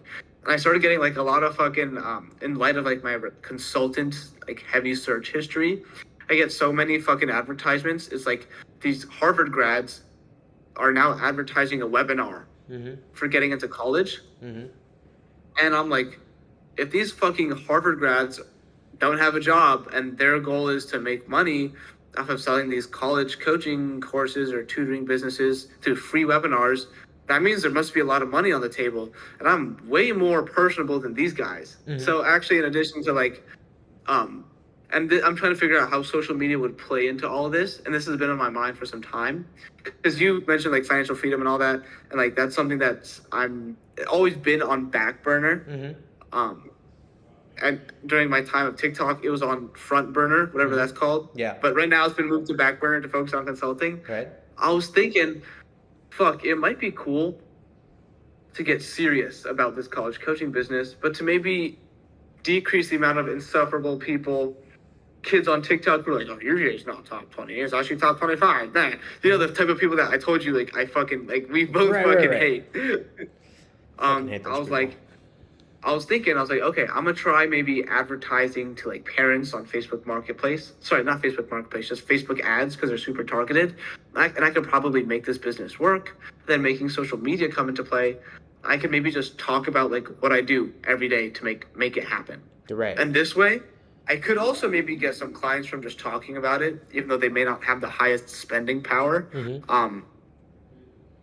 But like this could be a good way for me to hold myself accountable for something that I actually do care about. I don't care about coaching college essays, but I do care about money. That's what's important to me. Right. I was like, okay, I could probably do something that's going to hold me accountable, that is productive, and I can look back on it and be like, yeah, that's actually a cool thing that I did. Like, that's not weird or cringe or fucking, like, it's not like I'd ever run out of ideas. It's like, oh, if I have an idea for my business, which is something I should always be doing, I'm going to have an idea for TikTok. And so I just feel like that might be a cool way to fucking start my social media career again. I just want to mention that because I was like, oh, Ace is talking about, you know, like his cool fucking side hustle, or I guess main hustle. Mm-hmm. And I was like, damn, bro, like I'm cooking up something too, you know, I don't want to be left out. You could do something closer to senior college, like how he does like the college advice stuff, and then like that could transfer. The thing that I always thought about for college businesses though, are obviously parents have very much a higher willingness to spend. So you need to find a way to market to parents directly, but an offshoot of that is also like getting kids involved, right? Like it's much easier to advertise to kids, but the parents have spending power. AKA like one of my best friends back in my hometown, they hired like a college essay advisor or whatever, shit job, like horrible essays. But they got a fat fucking check. Like they got a crazy check for like shit work. So that was making me think like, oh, if you could capitalize on parents' insecurity in their kids' performance, then reasonably you'll rake up bread. But the best way to start that funnel is probably to advertise directly to kids. Right. Like I knew like I got my PSAT scores back, and everyone was like, yeah, like this shit. You remember that shit? The fucking PSAT? Yeah, actually, my friends went through my LinkedIn today, and they were like, "Oh, you were a national merit fucking finalist." I was like, "Yo, you were one of them." I was like, "I don't like." Yes, I guess. Oh, go fuck yourself, dude. You're not cut from the same cloth. I mean, now I'm stupid. I was the opposite of a national merit. I was a national fucking retard. Like, bro, I saw that score and I was like, "Holy fucking shit." Well, like ours was lower. You have to remember that I come from like the third least educated state. You also come from Virginia, so there's that. Yeah, that's even worse. I should have been like a good. No, your competition is harder, bro. Right, like that's how it works. Yeah, it's based on like the state average. So your state average was probably way higher than mine, albeit both state averages were lower because of COVID. Wait, we took our PSAT in like 2018, 2019. Yeah. So does COVID still affect that? Wait, are you sure? That does not sound right. Why would we take PSATs in 2018? We were sophomores in 2020, bro. I thought we took the PSAT freshman year. No. I don't know what. Yes, we took PSATs our sophomore year, but that was a practice PSAT. The one that mattered was our junior year. What? No, you're talking about the SATs. Nope. The SATs. I am not. I'm talking about the PSAT.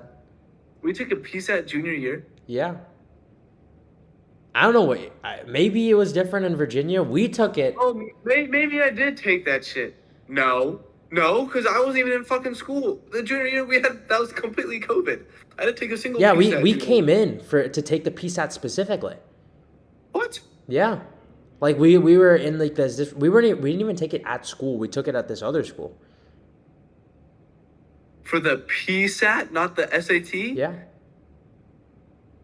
I did not get that memo. Yeah, like we had it like on lock. Like we had it somewhere else. We were digital at that point. I did not take it my freshman year, that's for sure.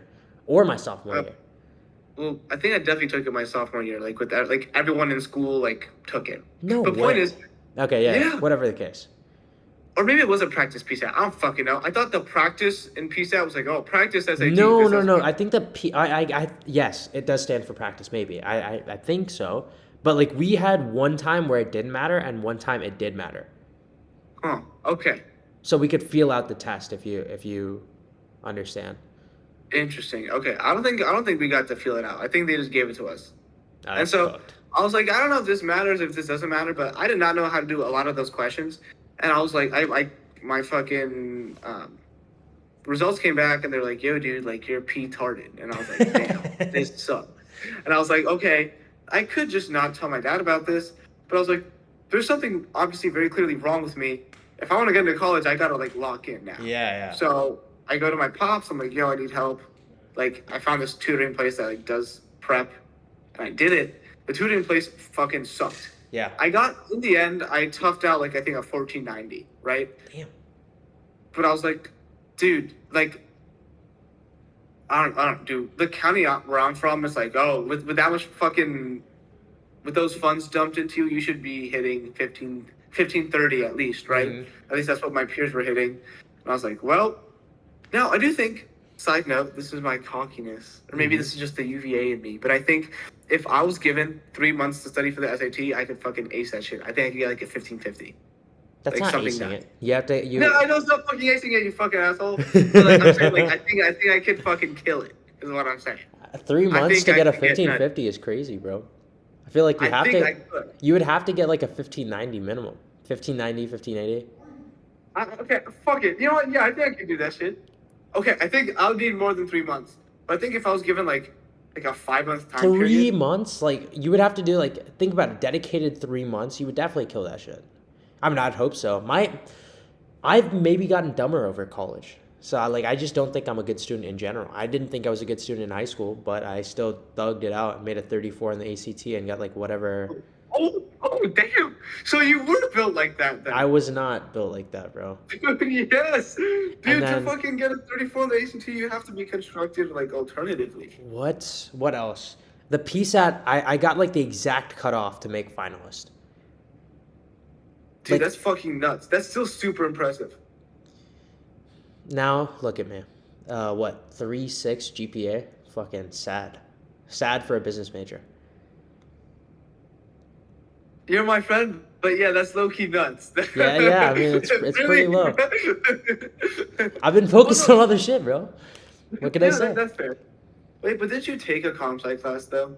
Yeah, but Also, I took I'm a 3.7. I'm not much fucking. I'm not him either. Yeah, but 3.7 is like you're at the minimum, right? Like you have to be at least 3.7 to do consulting, banking, Right. whatever the case be. Maybe, albeit I'm not trying to do that, so it's kind of okay. Not really. Like till I make like a full like 10K a month from social media, I'll still be crying myself to sleep every day. But Totally fair, yeah. what was I gonna say? What were we talking about? That student comp sci class. Yes, the comp sci class I took pass or fail, and I failed that shit. Yeah. It just got so annoying. I didn't even go to the final. Like I literally didn't even go to the final. I was like, I don't care anymore. At this point, I was making like, I can't say the certain amount. I was making a good amount of money off of Text it. social media, and I was like, okay, I don't care. And I told my parents, I don't care. And they were like, will it affect your GPA? I was like, no, but it will show up on the transcript. And they're like, as long as it doesn't inflict your GPA, it's okay. I was like, I mean, That's so funny. I guess That's so. the most Indian parent response you're ever gonna get. yeah. But I just realized, like, I liked CS to some degree, But it was just like in conjunction with the thing that I was doing on social media, it was just not, I couldn't do it I couldn't split my time. No, I understand. It also doesn't make a lot of strategic sense. Yeah, I will never use CS in anything that I do. Albeit it would have been a good skill to know, but I was talking to my friends that were like, even if you did learn 183, it's like none of that knowledge comes even close to what you would need to know for any CS job. And I was like, okay. Right. Also, like, dude, working, I like consulting just because the people that I case with are actually just like enjoyable people to be around. And they're smart, but Yes, I don't know what I would do with myself if I had comp sci coworkers. I think I would fucking explode. there's some cool ones. This is gonna sound rude. I hate no, because I have some very good friends who I really fuck with who are comp sci. But a lot of comp sci people fucking suck. I just want you to know that also I was being nice. I was being generous. Consultants fucking suck. The most self-important, annoying people of all time. Because McKinsey people, BCG, anyone from the big three, even like the big four as well, they'll come out of their cushy strat job or whatever, and they think they run the world. You were a glorified Chamberlain. You grabbed papers, you arranged PowerPoints, you might have had some mental stimulation, but very little. Calm down. Let's not act like you have things going on. Let's chill out for a second. Did you make money off of a salary? Yes. Did you meaningfully change a company? Probably not. That's totally fair. Honestly, that's couldn't have said it better myself. I say it because a lot of people in startups just fucking hate consultants for that exact reason. Because they'll come in and they'll be like, I worked on this project, and it's like, you moved a text box. Relax. Yeah, fair, totally fair. I want to check. To be quite frank, I want to check, and I want it in high finance, so that my dad's happy, so that I'm happy. Dude, because I really want to work at like a consultancy that's close to my home. I think that would be fucking awesome. But when you say like you want to make a lot of money, a lot of like even the best intro consultants, like being an analyst, you don't make that much. No, like even McKinsey people. No, you're absolutely right. Yeah. So what I would like to do, like in an ideal world, is with being a consultant, if I were to actually like work at an office near my home, I would have enough time to work on like my college coaching business side hustle. Okay. If I like focus on it right now, Yeah. to where I could be making like double, like a double income, and it would be formidable, and it wouldn't take a lot of time for me. Okay. Outside of consulting, so that is probably the realistic goal. But you could set it up. Like And if I know. Yeah. Go ahead. Finish your thought. Oh yeah, I know like this college coaching idea is fresh in the sense that I feel like I actually have the motivation to take it somewhere, but it's also so weird to start because it's like, how the fuck do I like the hardest part is just finding clients. I don't fucking know how to do it. I'm considering like I want to tackle this client facing problem like in a smart way, so I don't just fucking like dump all my savings into advertising and get like no hits. Yeah. So me and my buddy are still brainstorming. We're like cold reaching out people on like LinkedIn, which high schoolers with LinkedIn's, those are the fucking suckiest people of all time. Yeah. Just take it from some fucking Bay Area high school CS kid. No go. You're not getting a penny from that guy. Oh, okay, I see. But the thing is, like, if you go cold outreach people, think about it like if someone cold outreached you for a job, right? It kind of puts you in a point of power, right? Because they reached out.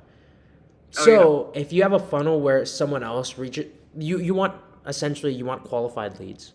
There's several ways to get qualified leads. There's physical avenues, and then there's digital, aka social media.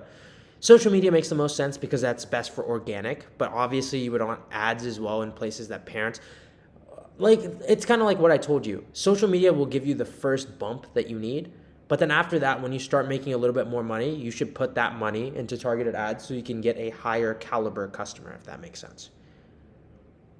You shouldn't start with a overly, like,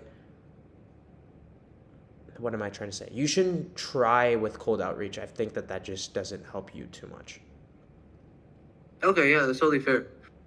I am kind of steering away from, like, I don't want to advertise my business on social media because then it just becomes, oh, Sham's cool. I'll watch whatever like free nuggets he gives on TikTok, but then I don't want to like, oh, I wouldn't want to pay him. And then also it's like they also have to go to their parents to get paid. And like in the end, like quite frankly, I want it to be like I want this to be like a business acumen project, not like a TikTok project. Because I want like whatever I do on TikTok to be like enjoyable, whereas like my business is like my business. So like, or you could just have someone else do it, right? Like you don't have to be the yeah, front like have facing. like a Jake from State Farm or like a Liv from like a Flo from Progressive. I fuck with that idea. Yeah. I'm gonna write that down. You don't like as an entrepreneur, you don't always have to be client facing. Have a Jake from State Farm. So like, what would you recommend for me? I don't know, you have a partner if he wants to do fucking social media. That's up to him. Or else you could probably get someone for, I don't know, it's relatively, the people who are paying me for TurboLearn are paying me a good amount to do advertising for them.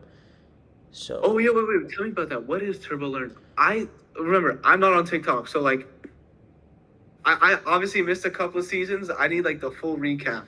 TurboLearn is, You sponsors. Yeah. I'm starting TurboLearn in a couple of days, but essentially I'm working as a fucking account manager pretty much. So I run advertising for TurboLearn with the intention of converting to sales for the AI. And the AI is essentially this note-taking AI that listens to professors, transcribe notes, makes it digestible via flashcards, study guides, etc. It's just supposed to be a tool that makes your life easier because maybe you're fucking jerking off in class or hungover or whatever the case may be. Whatever weird shit you're doing, you don't have to type out your notes. It's just listening into the professor's yap. That's pretty fucking cool. Yeah, Rudy got 100,000 in seating from Northwestern as well for it. So. Wow. Yeah. Holy shit. Yeah.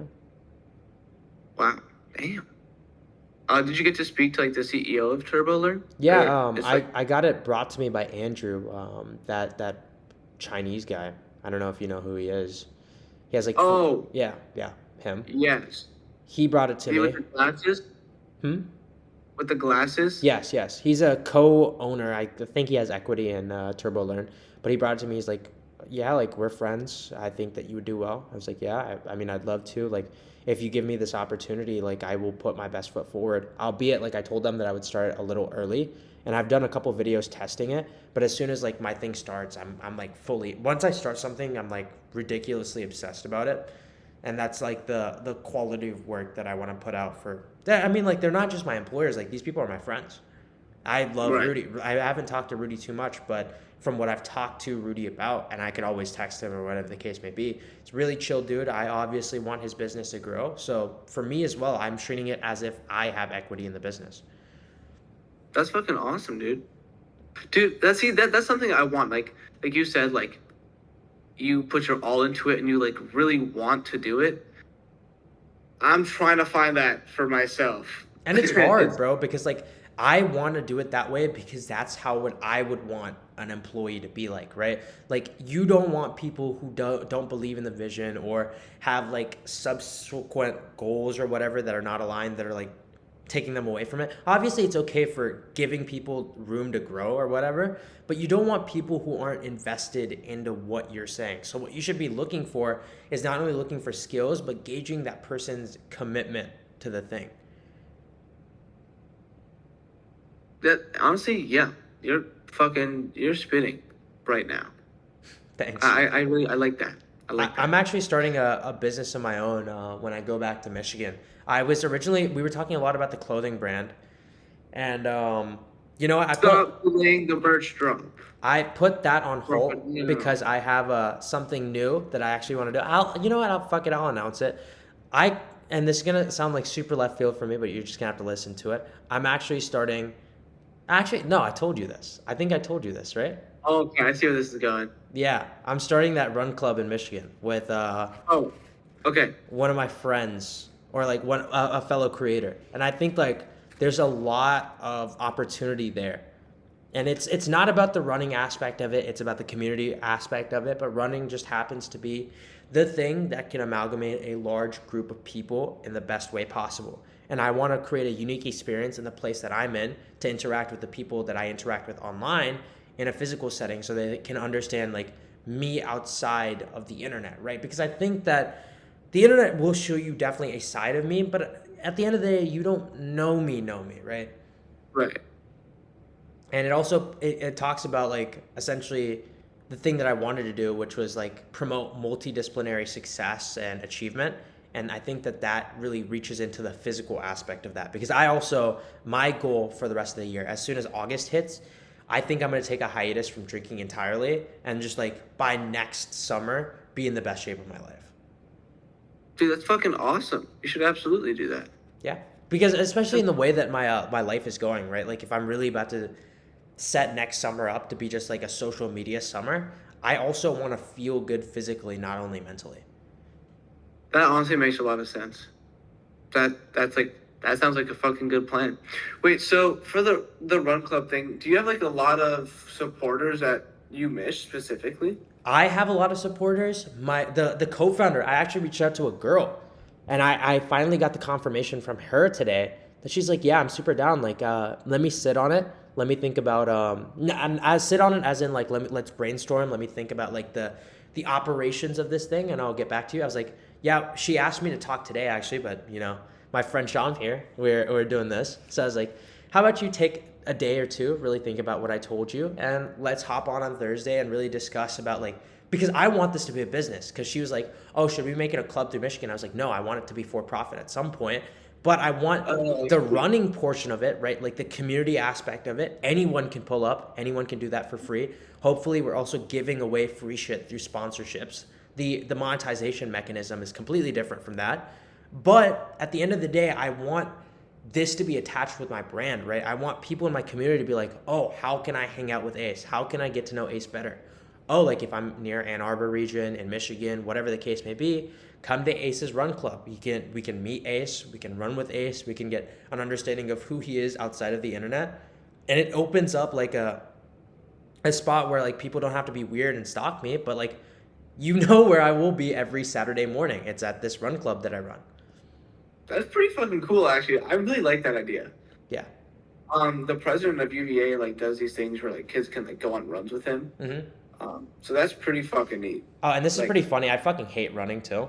So like it's not gonna oh be yeah, yeah, you told me. just fucking it's a run club for people who hate fucking running. So like 99% That's pretty socialization, funny 1% too. running. Yeah. I thought so. I thought like, you know, I don't want to fake it. I don't want to be like, "Oh, I fucking love running. Like running is the best thing of all time." I fucking let's run 1.5, 2 miles and then let's just hang out.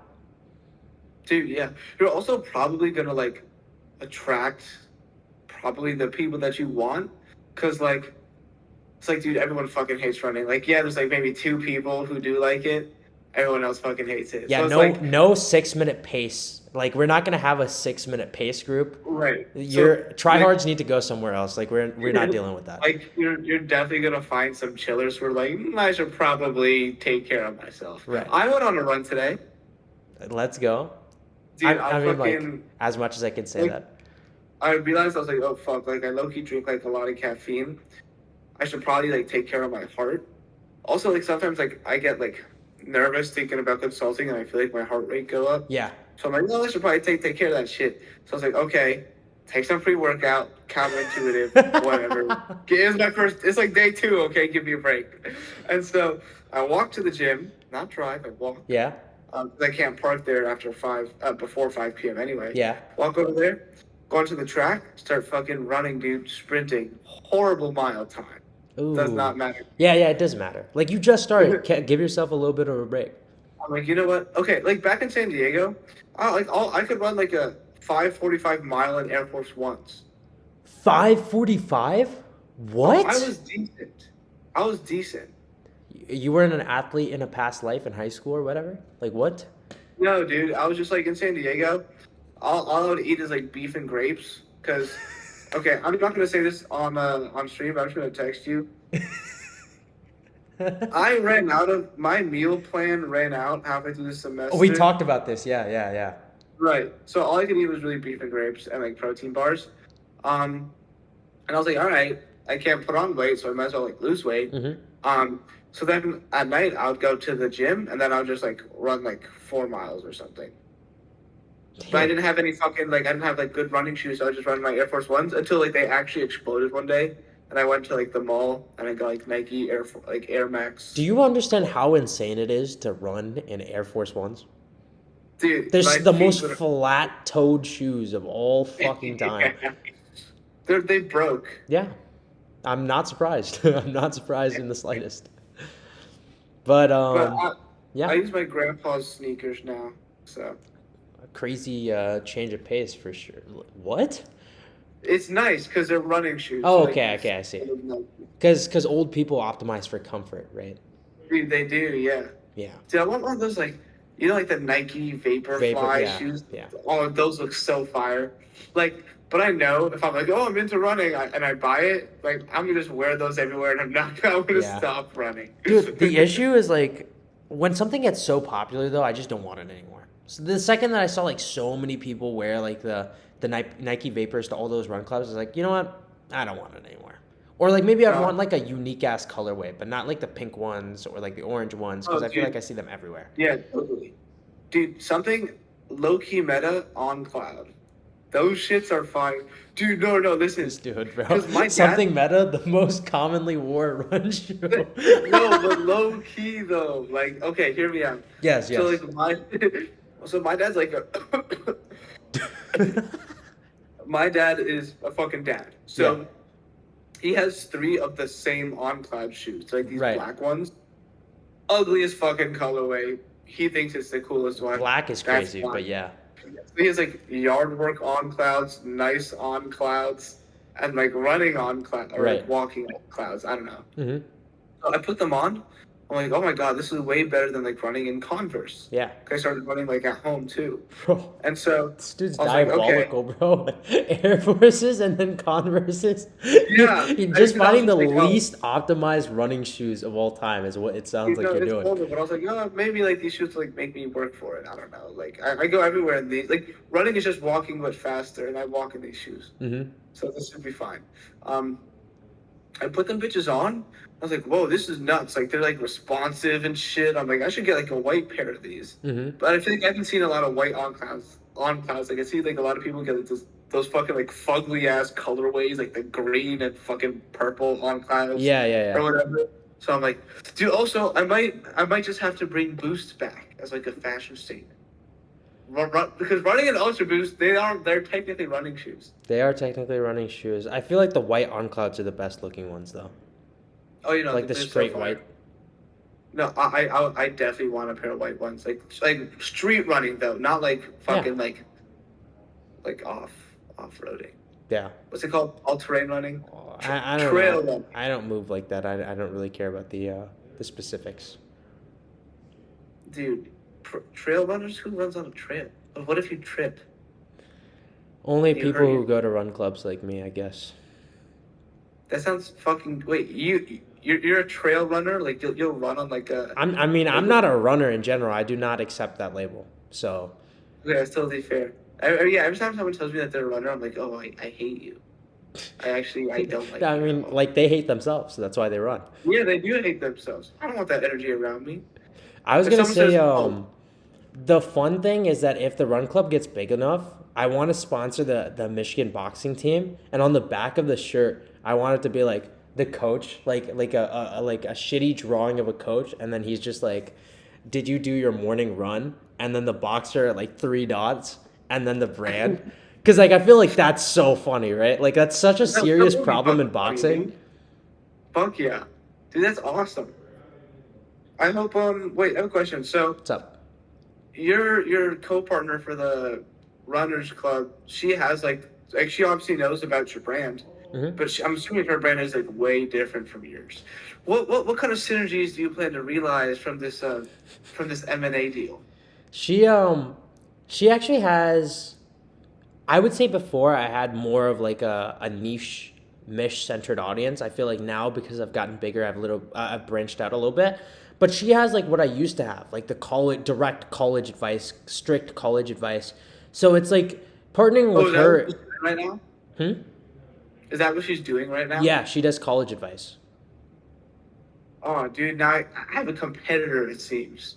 Not really. For, Hers is a if little if I bit start this different. college coaching business bullshit, then And I think that she does it more niche to Michigan, right? So she talks about specific aspects of Michigan, which is why it would made a lot of sense partnering with her, because a lot of our community is also like people in Michigan.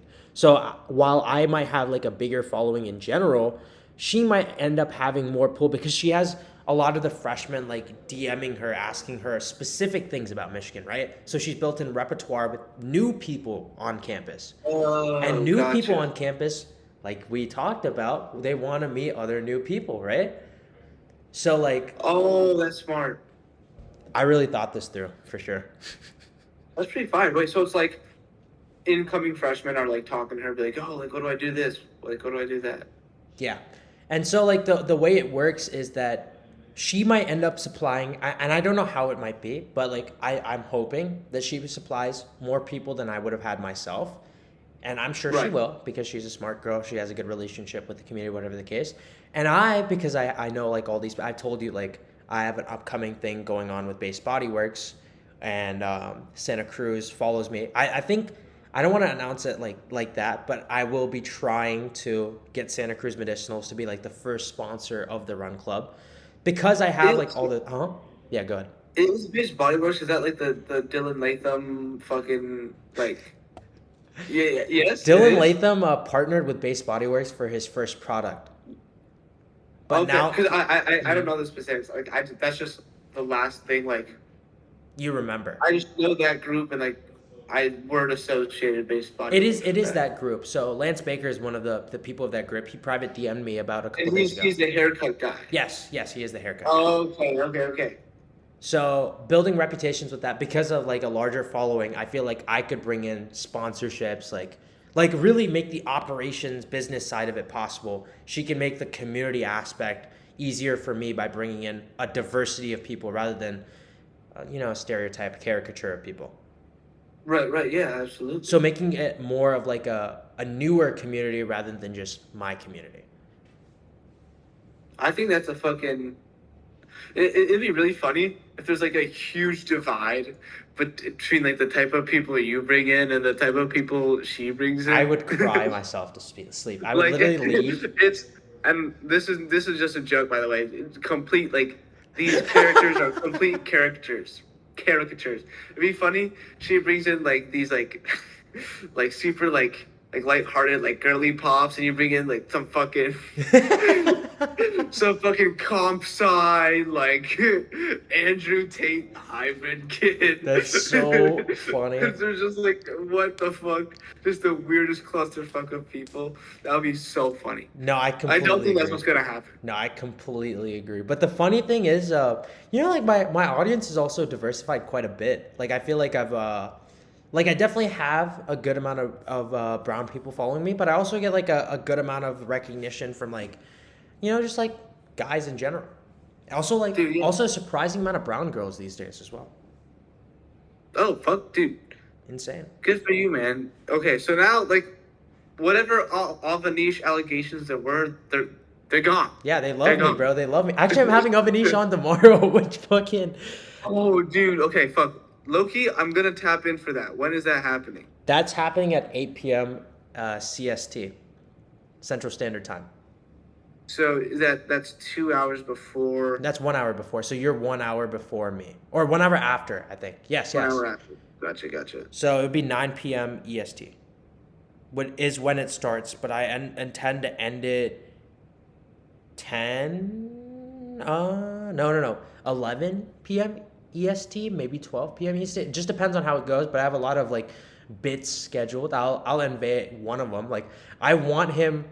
I'm gonna put him in stream with like his like dream scenario, right? Like a brown guy who's dating a white girl, and I just want him to like, like just react to that. Dude, that's so funny. Holy shit.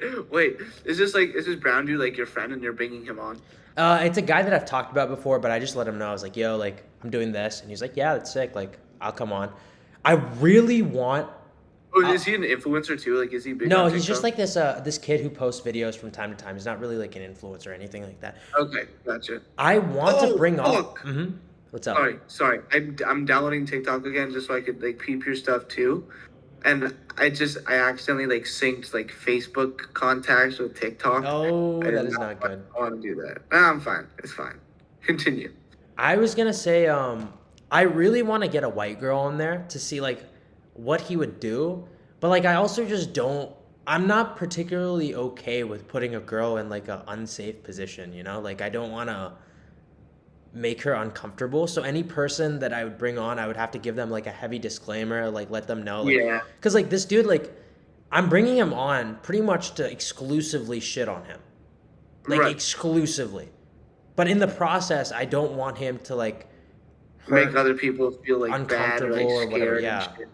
pretty much. As good of content as it would make for him to interact with someone, I just don't think that he's in like a position mentally for that to make sense for me. I just don't want that to even happen. Like like I was talking to a brown girl about it too. I was like yeah, you could come on, but at the same time, like I don't know if I would feel comfortable with you coming on because I just don't want you to be uncomfortable. Like just genuinely, like as a human being, I would not want to see that. Right. And like it was just like there's no real good that comes from that. It's just like it's gonna happen. Yeah, you know Like, exactly what's gonna happen. Actually, yeah, he's gonna say something like rude, weird, creepy, borderline just sexual assault with his words. yeah, And then you'll be like, ew, that was weird. Now what? It's like the same things happened over and over again.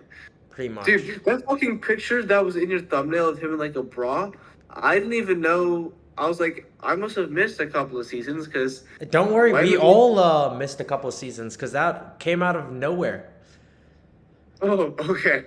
That's not a normal thing that's been happening. That just literally like one day you open TikTok and you're like, okay. Yeah, he does that. I've seen him a couple of times on campus back at UC San Diego. Oh, I Just forgot that fucking. he went to UC San Diego. Yeah. Did I show you that video I have of him? No. Oh, dude. Oh, I trolled him so hard. So there's like one time I saw him and I was like, oh my god, Avanish, I'm your biggest fan. And like me and my friends were there, so like we were just started like we just went out to him and like, oh my god, dude, like and then I was like, dude, can you sign my face? So, we were just like trolling him. He's like, yeah, don't worry, leave it. And like he was like so awkward. And so then another time I have an actual video of him. He was in my philosophy class. Uh I huh. didn't even realize. And then one day after class, I piss in the bathroom, leave. Then I see him in the hallway. I'm like, oh my god, Avanish. And I pull up my video. I'm like, did I send you this video? No. No.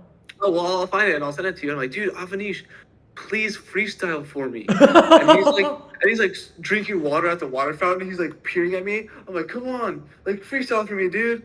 And then I'm like, yeah, I'll give you a beat. And then like he gets up from drinking his water. And Uh he's like staring at the camera and he like moans. He goes, I'm not good at freestyling like that. And he has like water dripping out from his mouth. And he didn't mean to do it in like a sexual way, but he was just like really like just so caught off guard. huh. Uh huh. Like he was like, it sounded so. I'm like, why the fuck did you say it like that? Yeah. Yeah. Like he was like, I don't know. That was the weirdest interaction I'd ever had.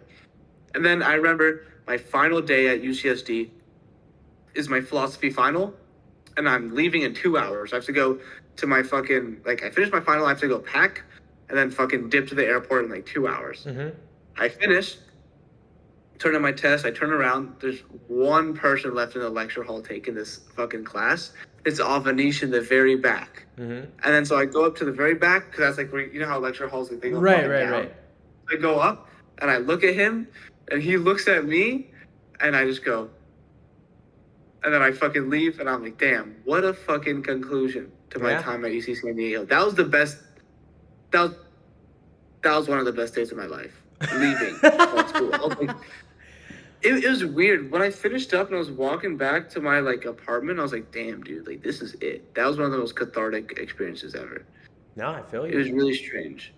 How the fuck did I get here? Oh yeah, we're talking about fucking Go on the Niche, dude. Yeah. A lot of good Um, ideas, just a lot of complications with them. You know, like there's definitely a lot of things to consider.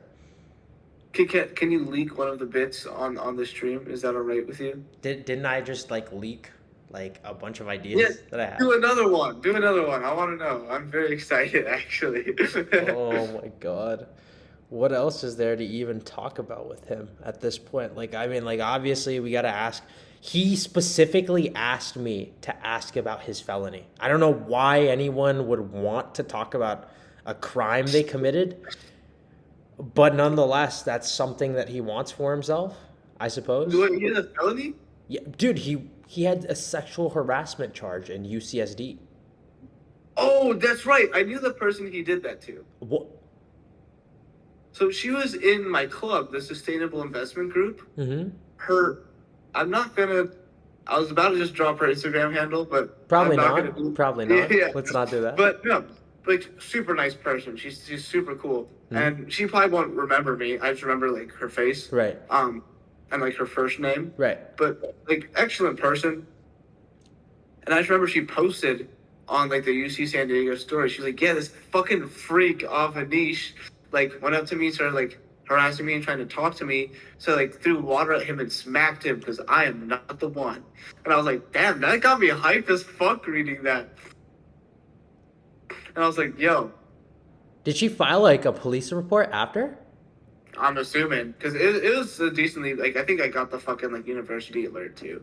I don't remember. Oh, she like no dead at like one of those emails from the university like creeps. no like the text alert like oh like burglary, sexual assault, shit like that. Oh wow, it got that far. Yeah, so either like, because there's a good chance like maybe she reported it and it was like oh okay, but we don't really know who it was. Mhm. But then maybe another like he did it to like another girl and they actually had proof. But I don't know. Well, 50,000 bond, bro. 50,000 in bond is what his parents had to pay. Oh, they paid it Yes, 50K. even after disowning him. I don't know, like It would be kind of hilarious to see Avanish in prison. I just don't think because he's definitely not.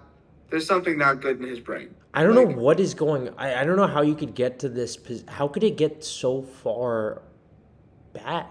Like, how could it get to this point? That's what I think. He's like legitimately mentally ill, and in his mind, he thinks he's like an actual like celebrity.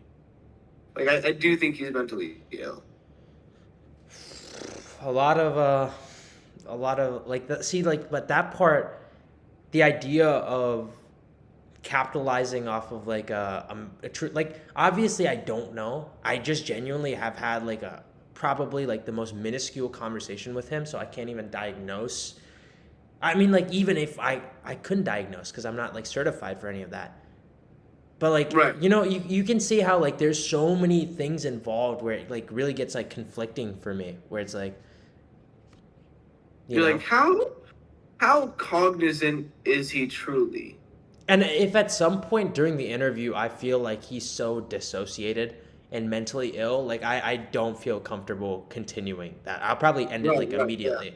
But it's like at this point I He's think it is a conscious effort and I really do feel like someone like him specifically needs to atone for like just the ridiculousness that has gone on so far. Right? Like I just think No, like absolutely. the best way to do it is just pure public embarrassment for like the most disgusting of like like sexually harassing this random girl. It's like, what is wrong with you?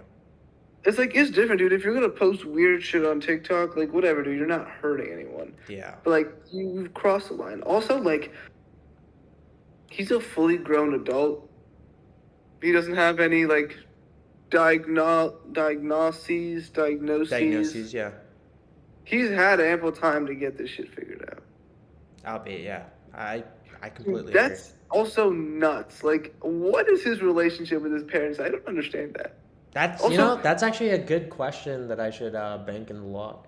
What is his relationship with his parents? Like, I wonder if like his parents know that like No, my they kid's definitely not know. mentally right. Like they definitely know he's like mentally ill, and they're just like, yeah, I don't want to diagnose him. Parents What's up with the bro? A lot of things. A lot of things.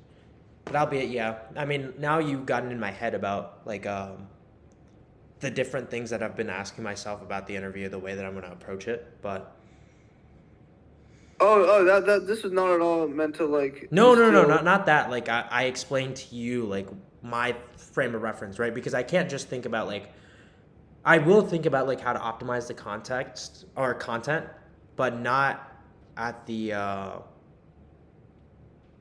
whatever at like some random girl's displeasure or like put people in Right. uncomfortable positions. Like Damn, dude. got real deep real quick for sure. Yeah, it absolutely did. It's getting pretty late, and I should probably fucking get my last meal in and hit the hay. Yeah. No, I was Is actually that cool with you? Because I don't want to fuck up the stream. no. You're completely cool. I was actually thinking about a hard stop at 12 anyway. So like Oh, fuck. You should have told me that. I feel bad, dude. You went over. no. You're good. I actually extended it because we're already at 2:11. Honestly, I mean, like we can wrap. I think we covered pretty much everything. I mean, if anything happens, I'd love to have you on again. Like I said, this is probably like the most normal, natural stream because this is like the first time like I have a friend on as opposed to like someone Right. I'm meeting for the first time, right? Okay, wait. Who's like been like your most interesting guest, or like your? I guess the guest you've been most excited for. Most excited for it because I've only done two other ones with guests. I would definitely say that the clavicular one was just so like the looks maxer guy was definitely an interesting one. Who was that? The white fucking looks maxer kid, the one who had like I don't even know how to describe it. He had like a more professional setup. It wasn't the Indian kid, but it was the other one. Oh, dude, you gotta give me a. Oh, I have TikTok now. I can go look at it. Clavicular. Yeah.